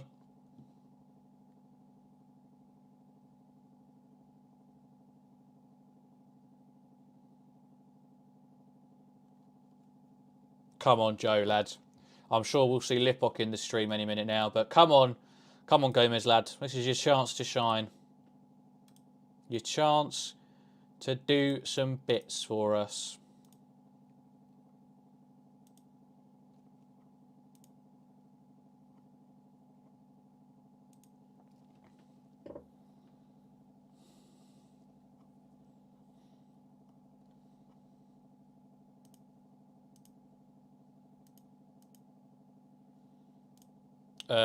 So we're back on the way.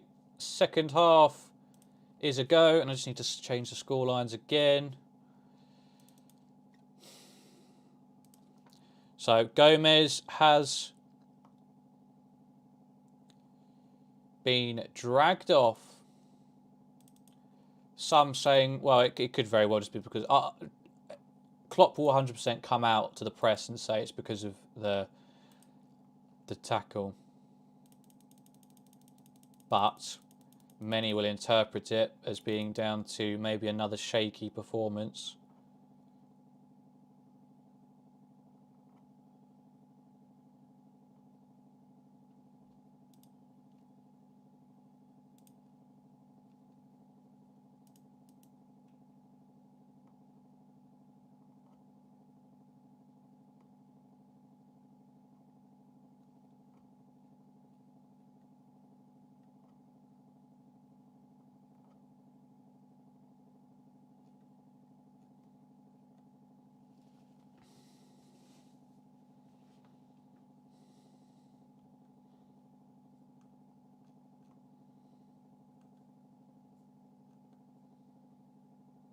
Does anybody see us winning this?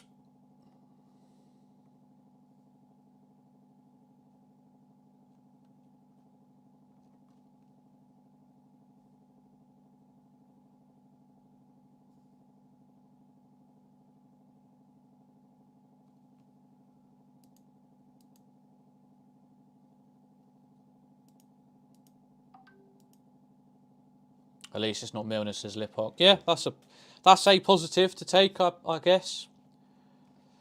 But here come Arsenal. Down the left. This could be it. Oh, it's blocked. Going to have another shot. Eventually dealt with. Yeah, we're all over the place. Joe Gomez.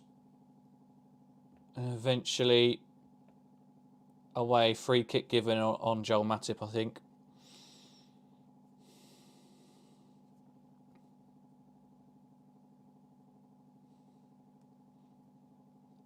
Don't know what it is. I mean, it's just always far too easy for Martinelli against Liverpool. He just always shines in these games. Foul given against Núñez.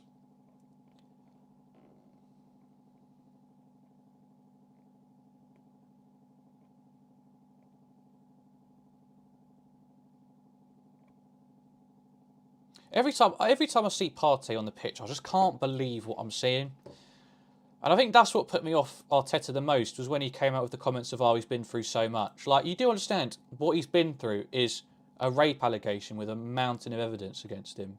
Like, that's what he's been up against. What about the person who accused him, who was then sent ungodly amount of abuse and death threats, despite having mountains of viable evidence, and he gets away with it on a technicality?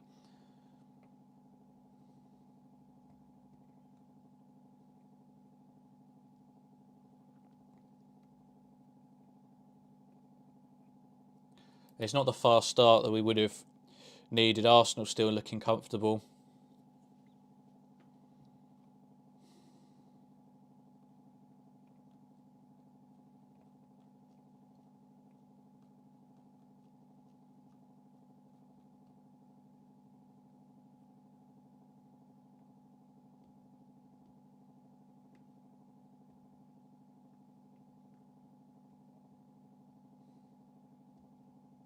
Oh, Martinelli's won it back. Odegaard, saved by Alisson. Arsenal should be clear. Arsenal should be away and clear. They should have this game wrapped up.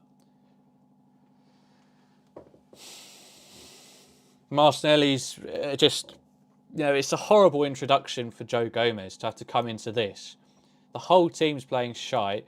Martinelli's been eating well in the first half.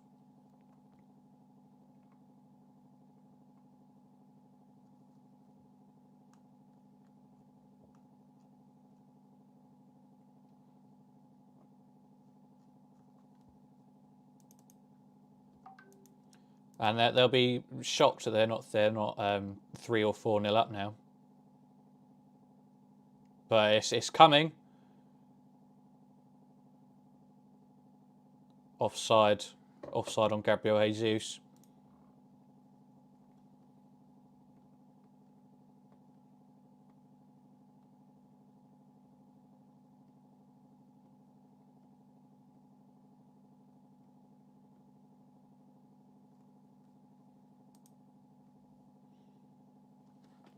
Some people, you're not the only one, Sandro, who's been asking for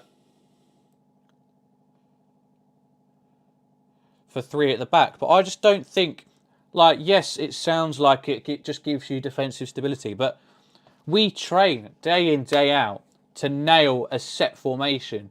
I don't think you can just change that to something that we've never done before, a 5 at the back. I don't think you can just do that because you're losing. I think that would make it worse. And you can't prove that, because either we do change it, nothing changes, but you could say, oh, it would have been worse if we hadn't. Oh, about 3 players offside for Liverpool there. That's frustrating. If we get something out of this game, it will be an achievement in and of itself, but it's still a disappointment.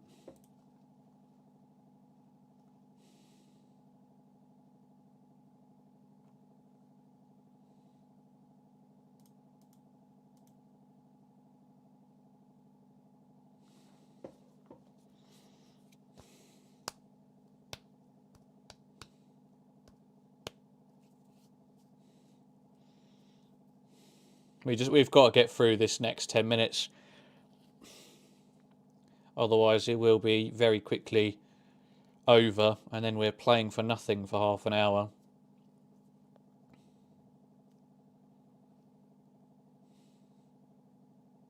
Joe Gomez picks it up, cuts inside on the halfway line.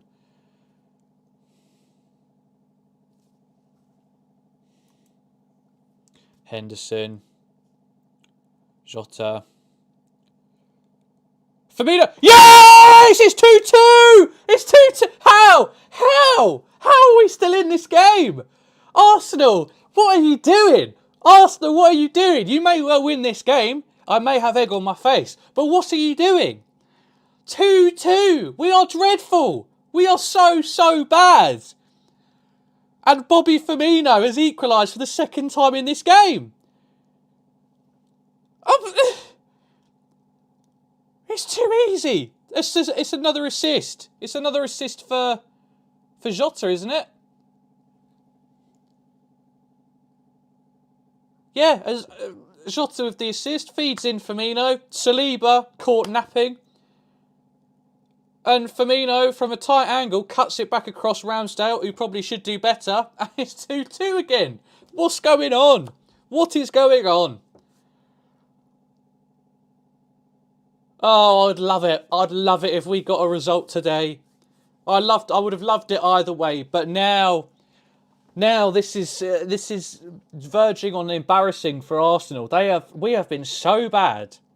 We have been terrible. They should be long and away with this game. They should be 4-0, four goals to the good, I believe. And Bobby Firmino just loves scoring against Arsenal, doesn't he? Woo-hoo-hoo!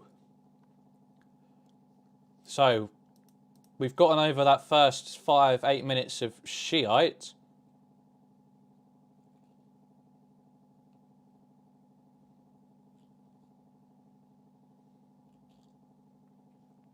And now we come away again. Henderson, he needs to stop doing those passes. It's going to wind me up. Free kick given for Liverpool, offside.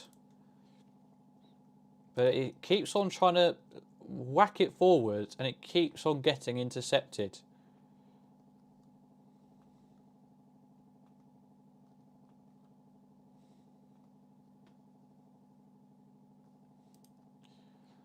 Whew.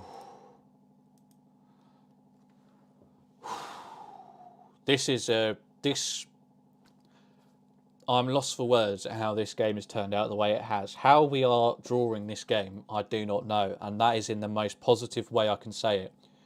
We have been diabolical in large spells. And Arsenal have looked really good. And yet, the points are currently shared.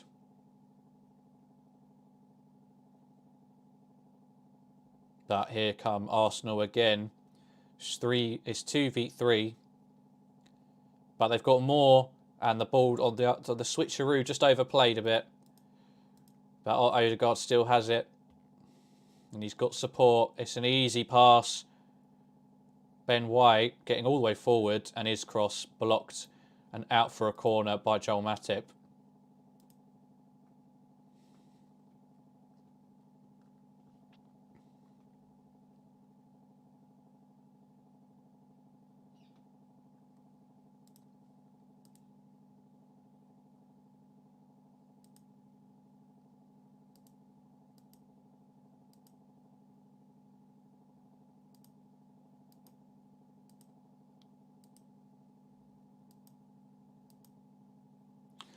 Here comes the corner.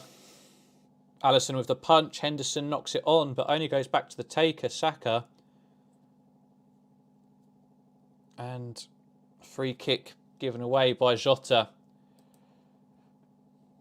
I mean, the wingers have been brilliant for Arsenal. Saka and Martinelli have just looked so dangerous whenever they've gotten on it.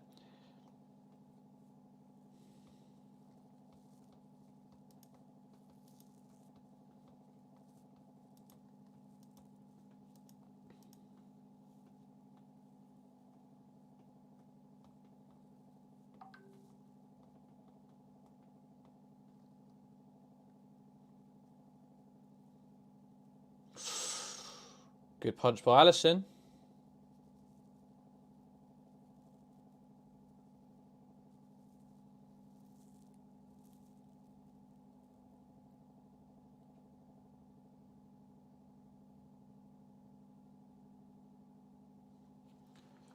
Jesus is down.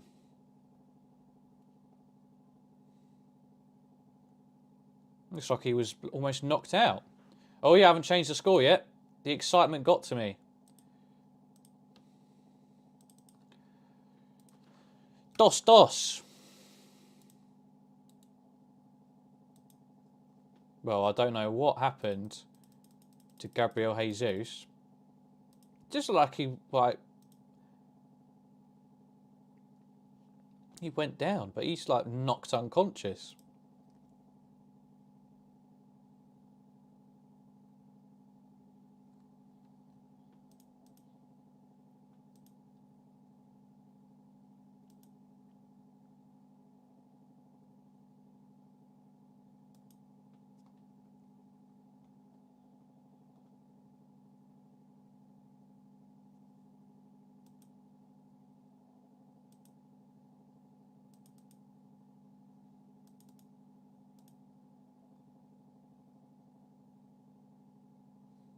So there's going to be plenty of stoppage time added on for this as well.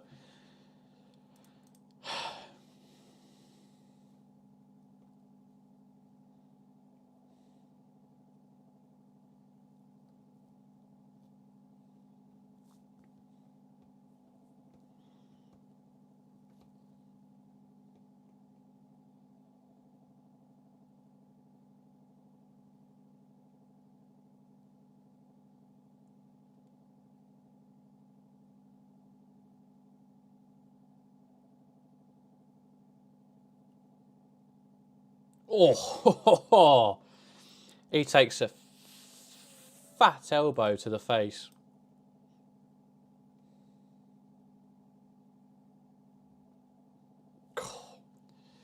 Be surprised if he hasn't lost some teeth or something. He can't play on. He was out cold. He has to go off.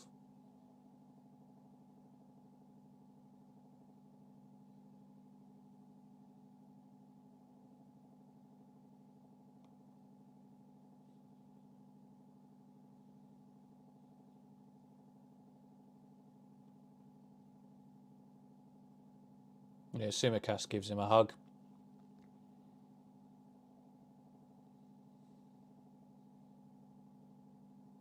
And he must be going off. Who's coming on though?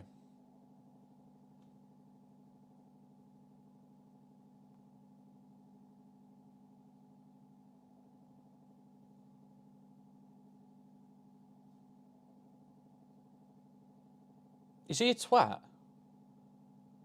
Have they not got a sub ready?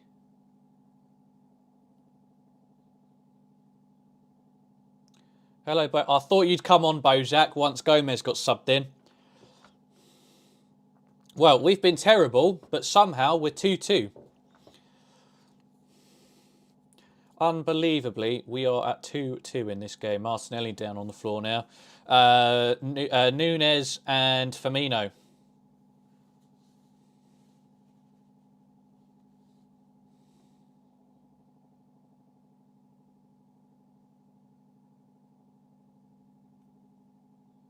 I like that from Gomez. Send Martinelli flying. Humble him a little bit.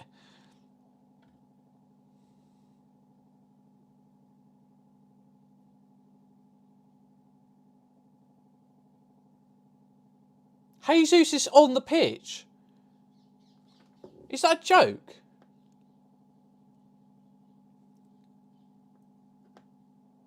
Is that an actual joke?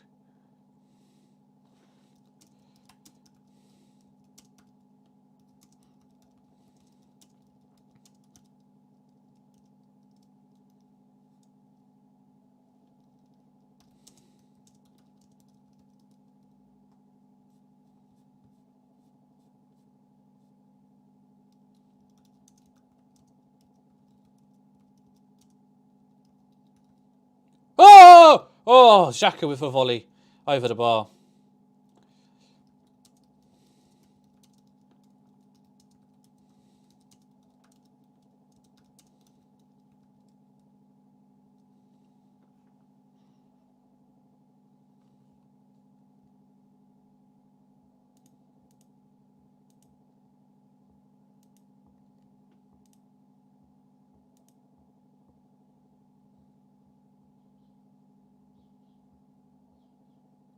I mean, look, it's unlikely, but if he gets something else happen to his head in this game, that's potentially horrific. And he'll be in shock. He'll be in shock and he'll have lots of adrenaline in a minute, and then he's going to feel it in the morning, that's for sure. He better not score. That'd be the worst thing that could happen. Oh my God, he's got it. He doesn't look too affected by it. Maybe he made it up. It's desperation defending for Liverpool. Arsenal still the team in the ascendancy, 100%. And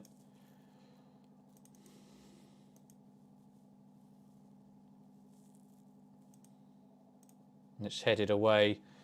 They're just going to keep on coming.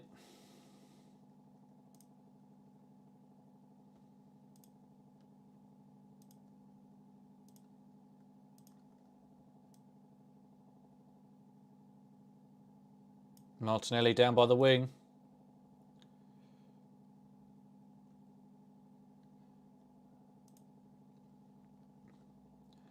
It's nervy.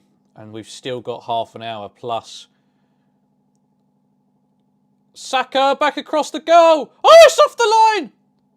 Oh, it's handball.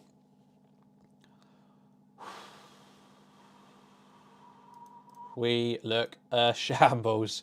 I still cannot believe Trent's been subbed off for Gomez. I still cannot believe how we are in this game. It's embarrassing for Arsenal, I think, more than anything.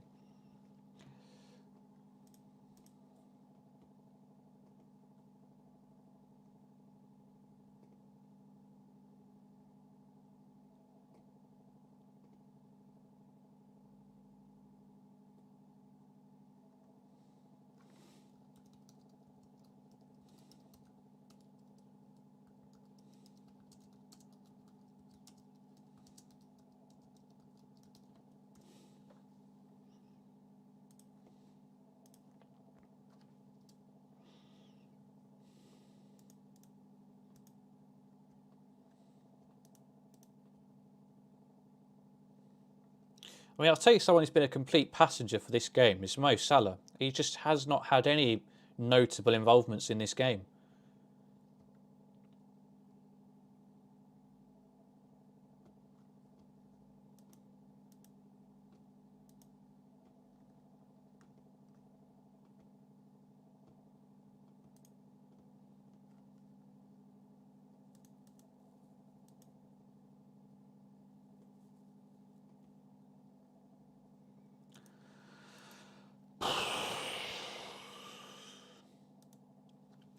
Somebody said 2-2 earlier.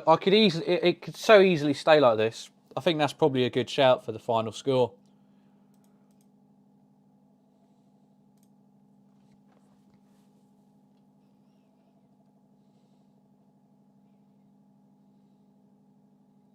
But if anyone's going to win it at this point, I think it is Arsenal. Oh, Salah can't get to it.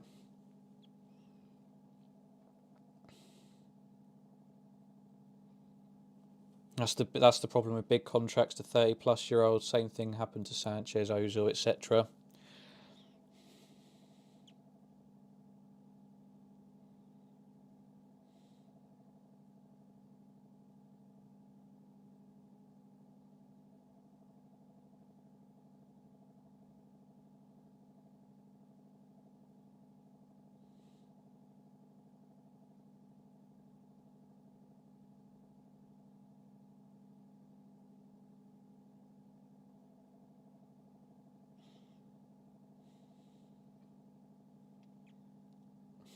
Saka's been played behind, but it's too long.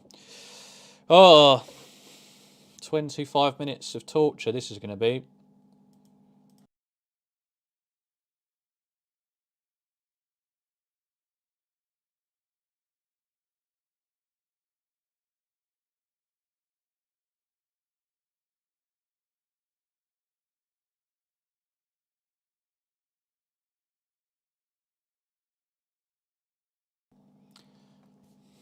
So Canate and Fabinho getting ready to come on, I think I just heard. So who's that going to be? I bet it's going to be Thiago who comes off. Henderson's going to stay on, isn't he? I bet he is.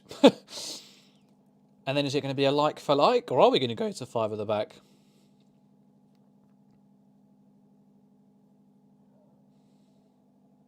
Are we going ultra defensive?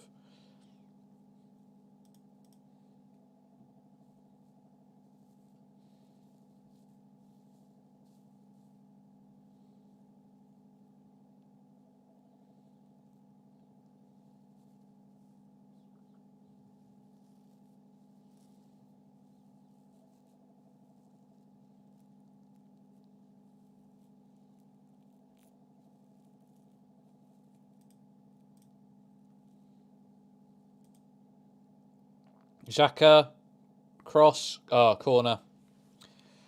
Corner ball for Arsenal.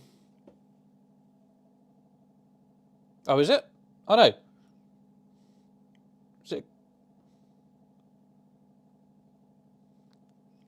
Oh, so here's the substitution. Joel Matip coming off, sorry.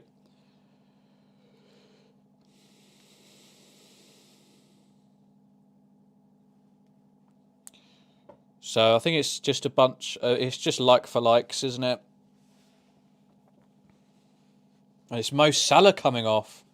We're going back to the 4-3-3. Oh dear.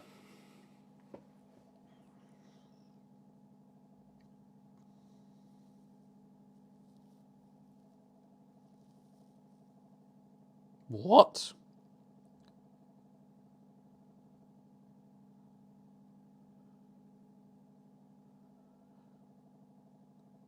It is 4-3-3, right? Ball over the top. Nunes chasing. He does win it. Plays it into Jota. He just can't keep hold of it. Arsenal to come away with it. Here's another counter for Arsenal. Who made that challenge? Fabinho. Straight away, almost made. That's almost a yellow.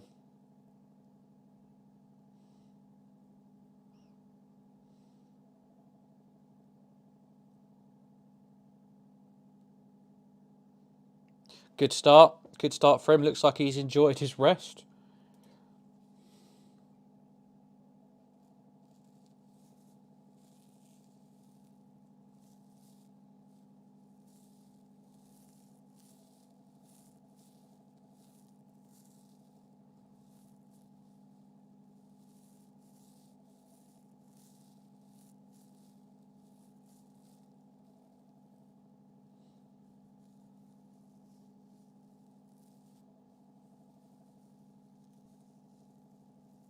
Joe Gomez has got a yellow card for bloody time wasting.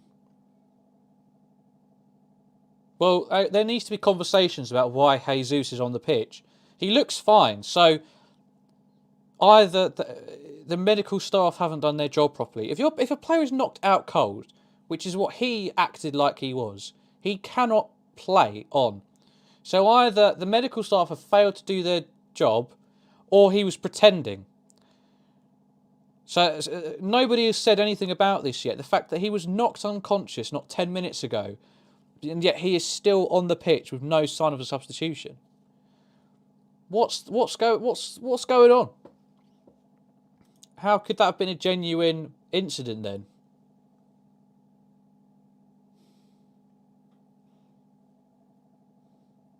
Oh, Jesus. Odegaard's twisted. Martinelli with... Can he get a shot off? No, we've done just enough, but it's back out now. Xhaka! Oh, it eventually finds its way with Alisson. This is unbelievable.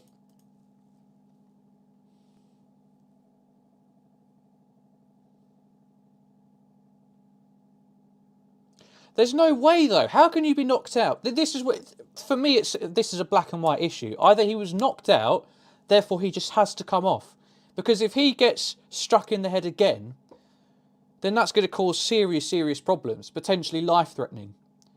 Or potentially career-threatening. So that's option one. Or option two, he has faked it because we were maybe starting to get back into the game 2-2. Arteta wanted some time to sort it out, and he's faked it. That's what it is for me. Oh! Saka! Ah! Saved! Saved again! Cleared! Fabinho, get it out! They've still got it! Shot! Blocked! Oh, it's desperation! Xhaka with the cross! Ah! Oh! Penalty! No!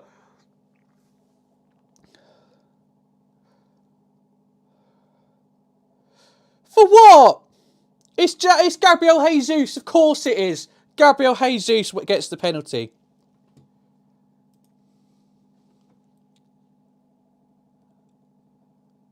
Oh, bollocks, is that a penalty? Bollocks, is that a penalty?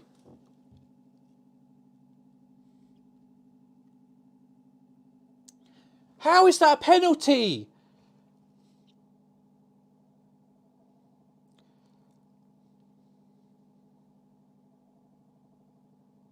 Never in a million years.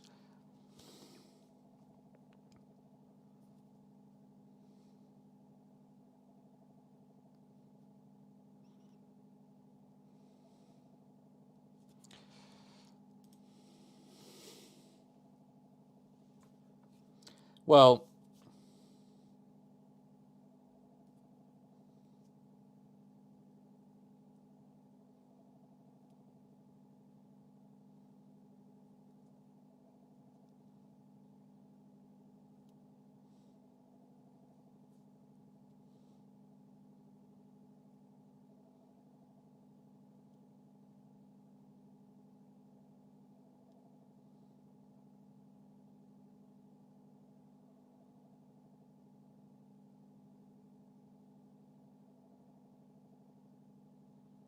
Xhaka had a hold of Henderson's shirt and continuously pushed him. I think that's got to be a card. It's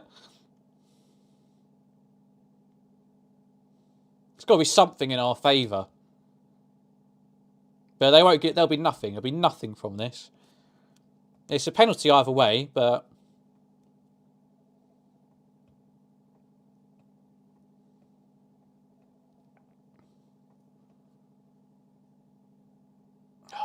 here we go. Bukayo Saka, Alisson.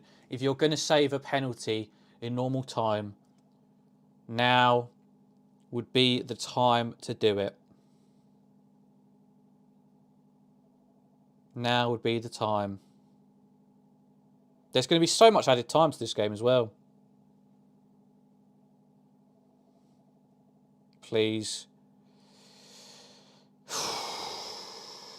Saka is going to be a hero.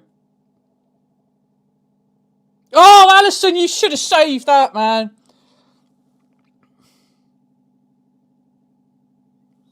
Oh, it's just all written, isn't it?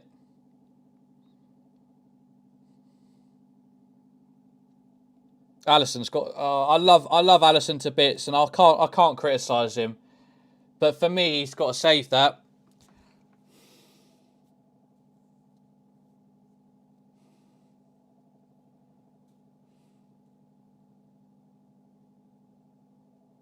It's not even. It's not in the corner.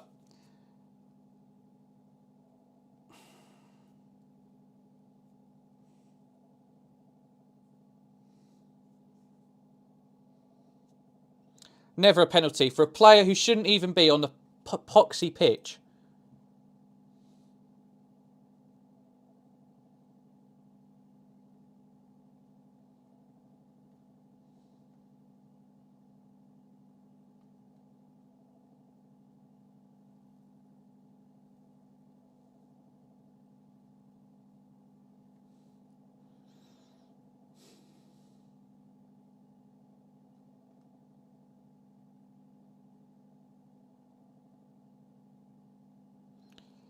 Oh.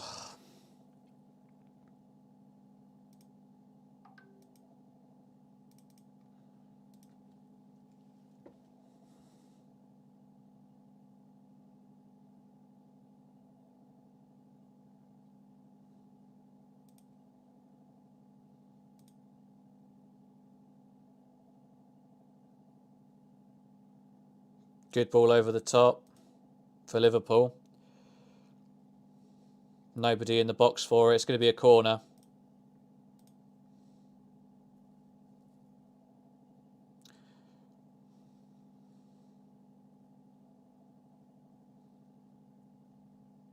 We have no plan, says Daddy Pig. Well, we do. It's just not working, is it? Oh.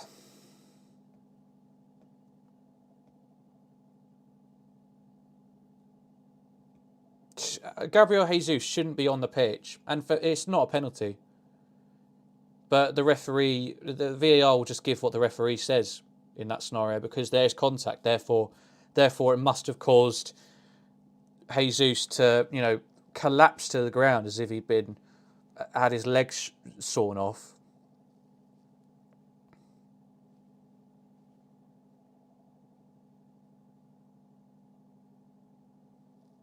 £12 plus stoppage time. There's still time to get to equalise, but there's no way in hell we're winning this game now, I don't think.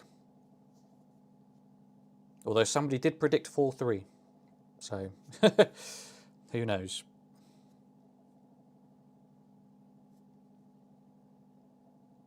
Come on, Nunes. Oh! Got past Ramsdale. Went past everyone. Gabriel Jesus was not knocked out, and he acted like he was. Absolute joke. Absolute joke.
More substitutions, I think. Harvey Elliott making his way on. I mean, God.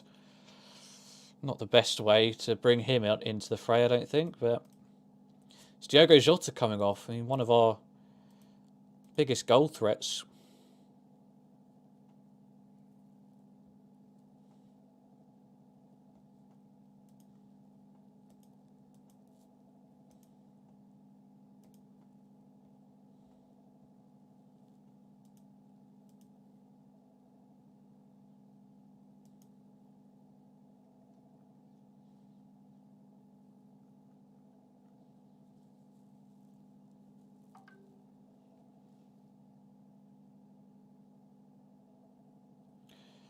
Going to be horrible if it finishes like this. I think Arsenal are a much more unbearable team than we are when they win.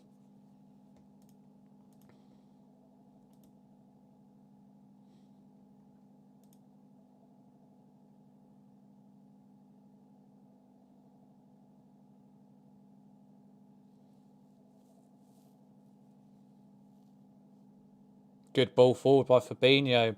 What's Nunes doing?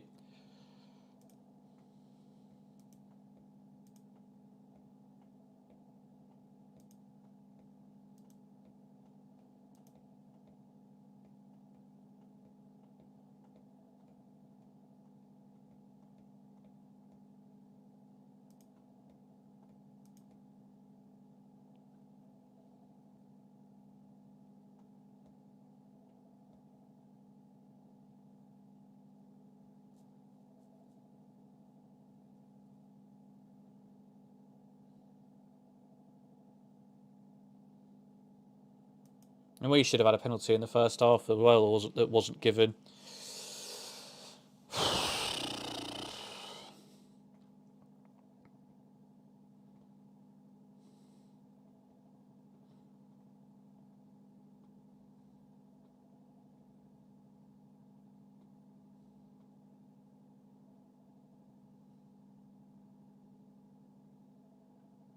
Some sort of caricature of urban ethnic Londoners. I don't like this. I don't like the sound of that comment.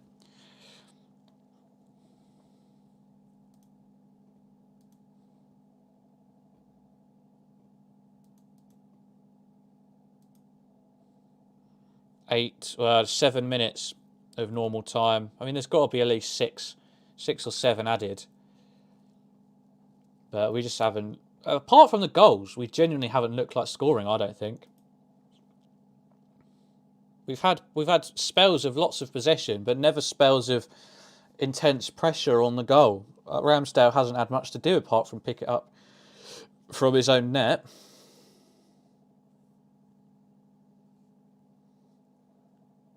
Stay on side, for God's sake. Arsenal back so quickly. Cross hits the first man.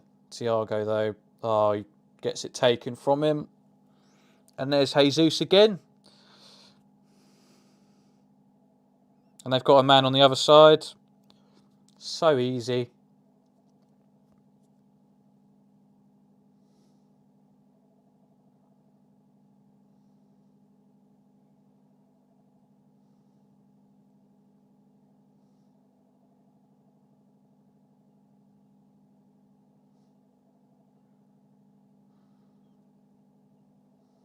Goal here, and it is all over.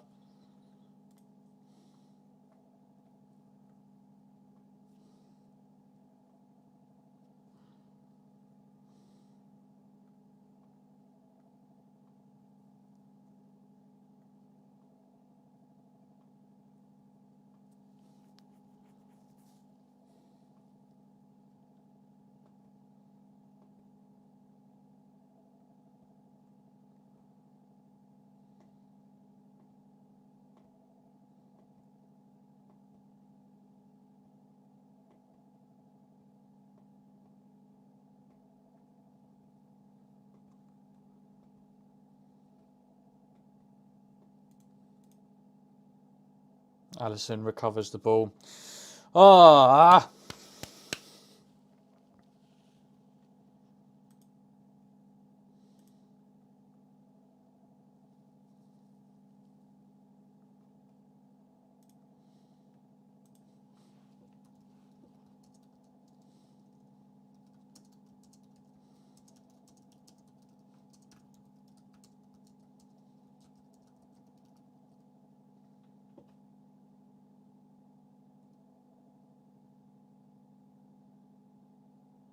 God, Gomez, what's he doing there?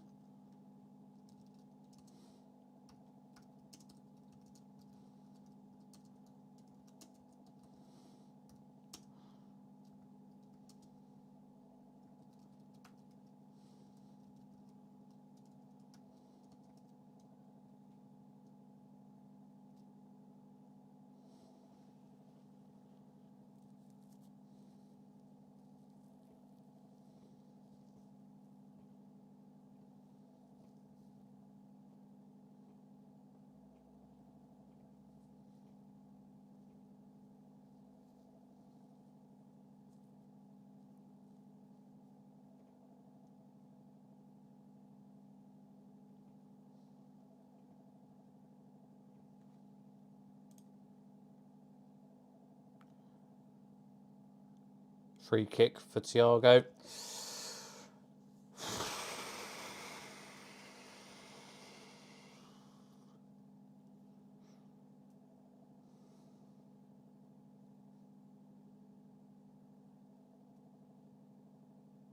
I'm flattened. I'm flattened by today. I mean, maybe we can still get something, but it's just honestly a refereeing decisions that have ruined a good game. And that stuff with Gabriel Jesus, I'll never forget that. I'm bamboozled by how that's not even mentioned. Not even mentioned. The commentators going, "Oh my God, looks really bad. Looks terrible. We hope he's all right." And 20 minutes later, he's still playing, helped his team get a penalty by diving to the floor. And they have not mentioned it at all. Not even in like a, oh, glad he's okay. They just haven't said anything.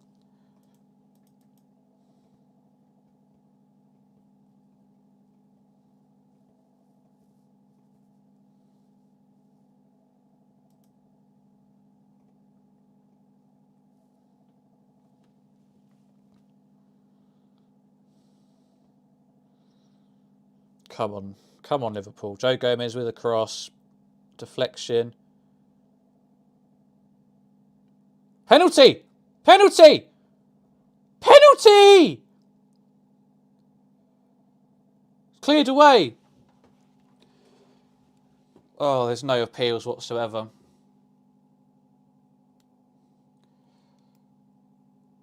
They'll take that. That's a penalty. That's got to be a penalty. Oh, as if. Be consistent. He's touched him in the box. Oh, he gets his foot on it. He did get his foot on it. They need to show better angles straight away. Oh, what is it? 88th minute. Plus 5 or 6 added time.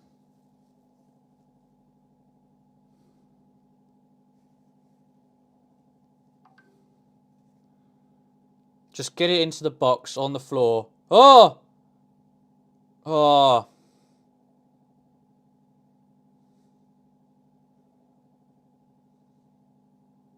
Ball over the top. No, Nunes. Oh, Saliba got to it first.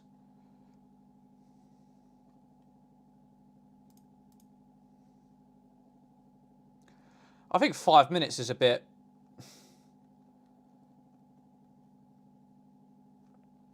polite in Arsenal's favour.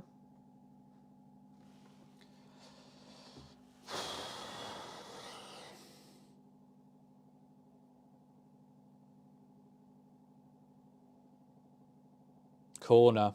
What's happened there?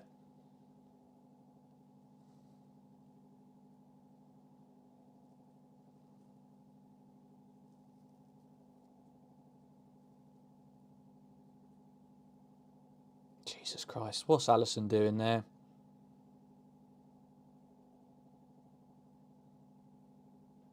Guys, I think it's Van Dijk more, to be fair.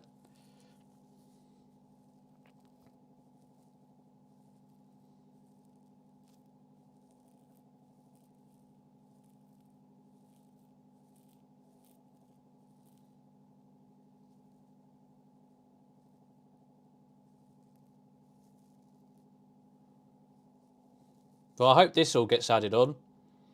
That's a minute going already.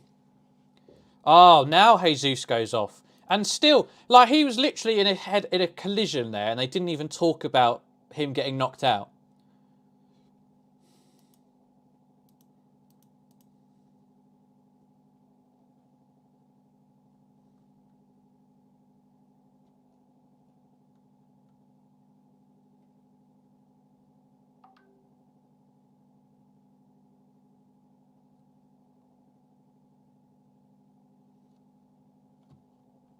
Is this still being checked?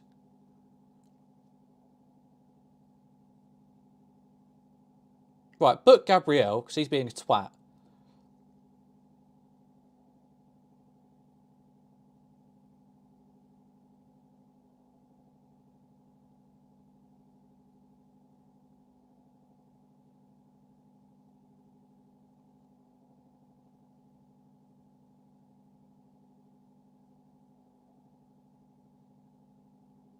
This is so unlikable. So unlikable.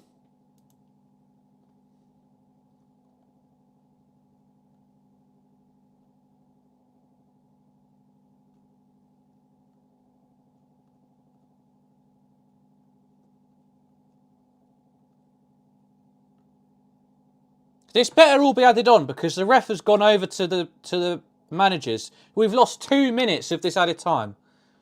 If he blows on 96, I'm going to be fuming.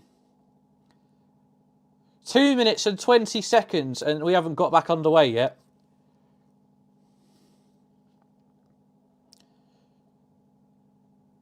Two minutes 30. So if this game doesn't go on until 97:30 at least.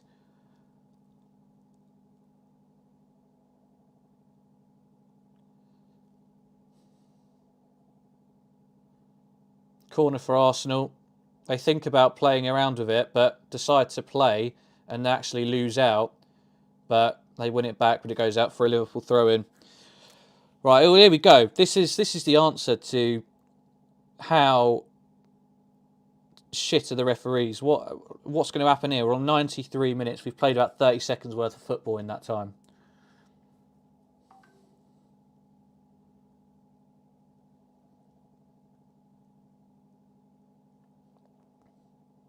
Ben White gives away a free kick on the halfway.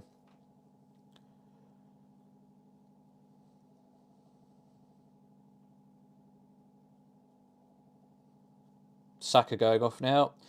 So that's going to be another 20 seconds.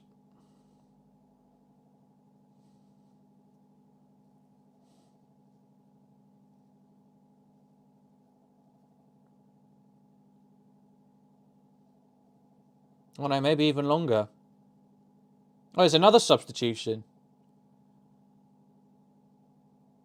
Oh no, that's it. Right, so that's another 30 seconds. So we're now up to 98. We have to play 98.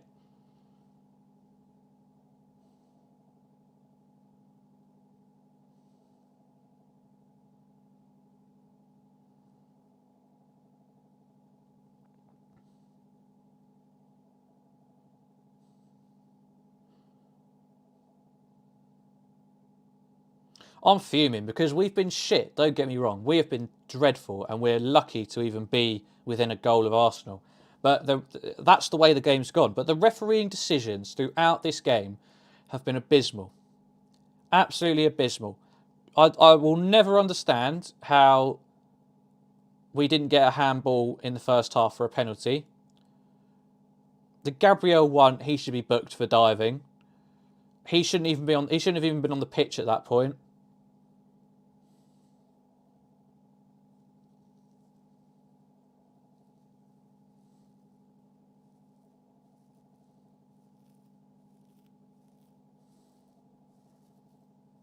Oh, we're now on 95.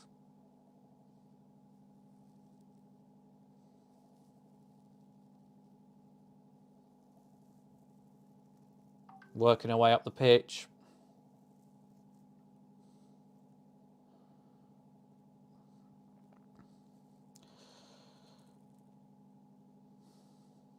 Don't bottle this, ref.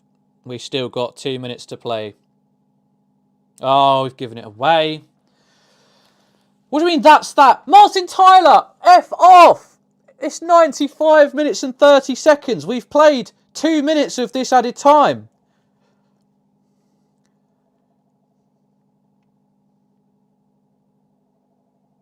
What do you mean that's it?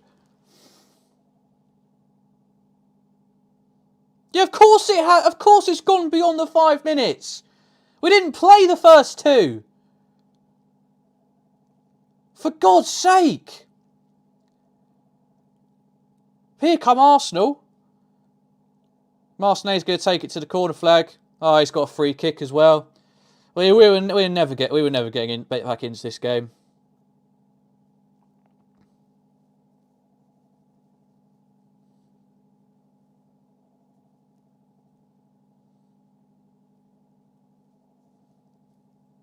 They're going to stick it in. They're going to stick it in the corner as well.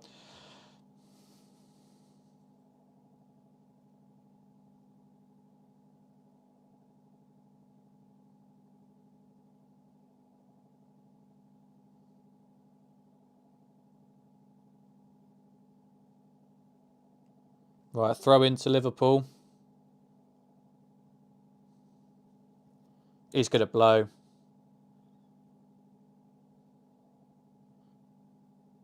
Alisson forced to punt it upfield. There's nobody there.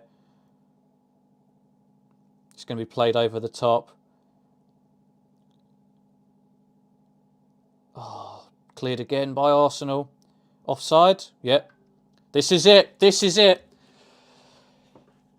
This is it.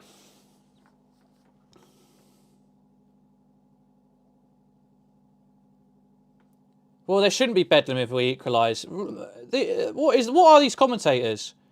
Firmino. Cross. Headed away. Henderson! Oh, blocked. Appeals for a handball. And that's it. Full time. Oh, the state of it. The state of the Emirates. Absolute state of it. Flip-flop fans.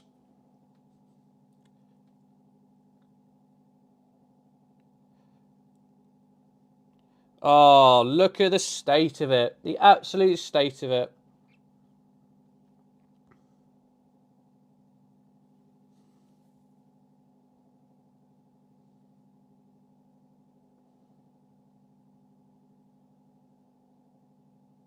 Huge day for Arsenal. Scraped their way past a dreadful Liverpool side thanks to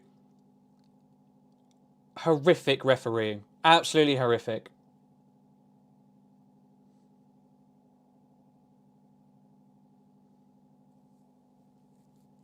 Absolutely handed this. It was there for them, and then it was handed to them on a plate.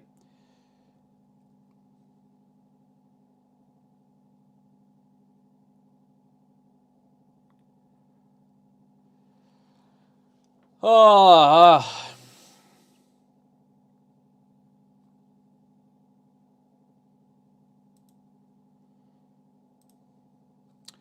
Well.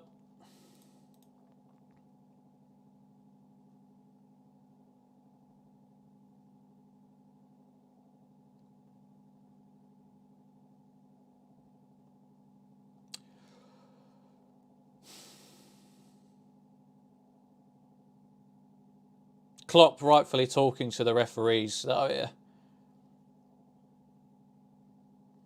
Sky Sports absolutely refusing to even mention anything.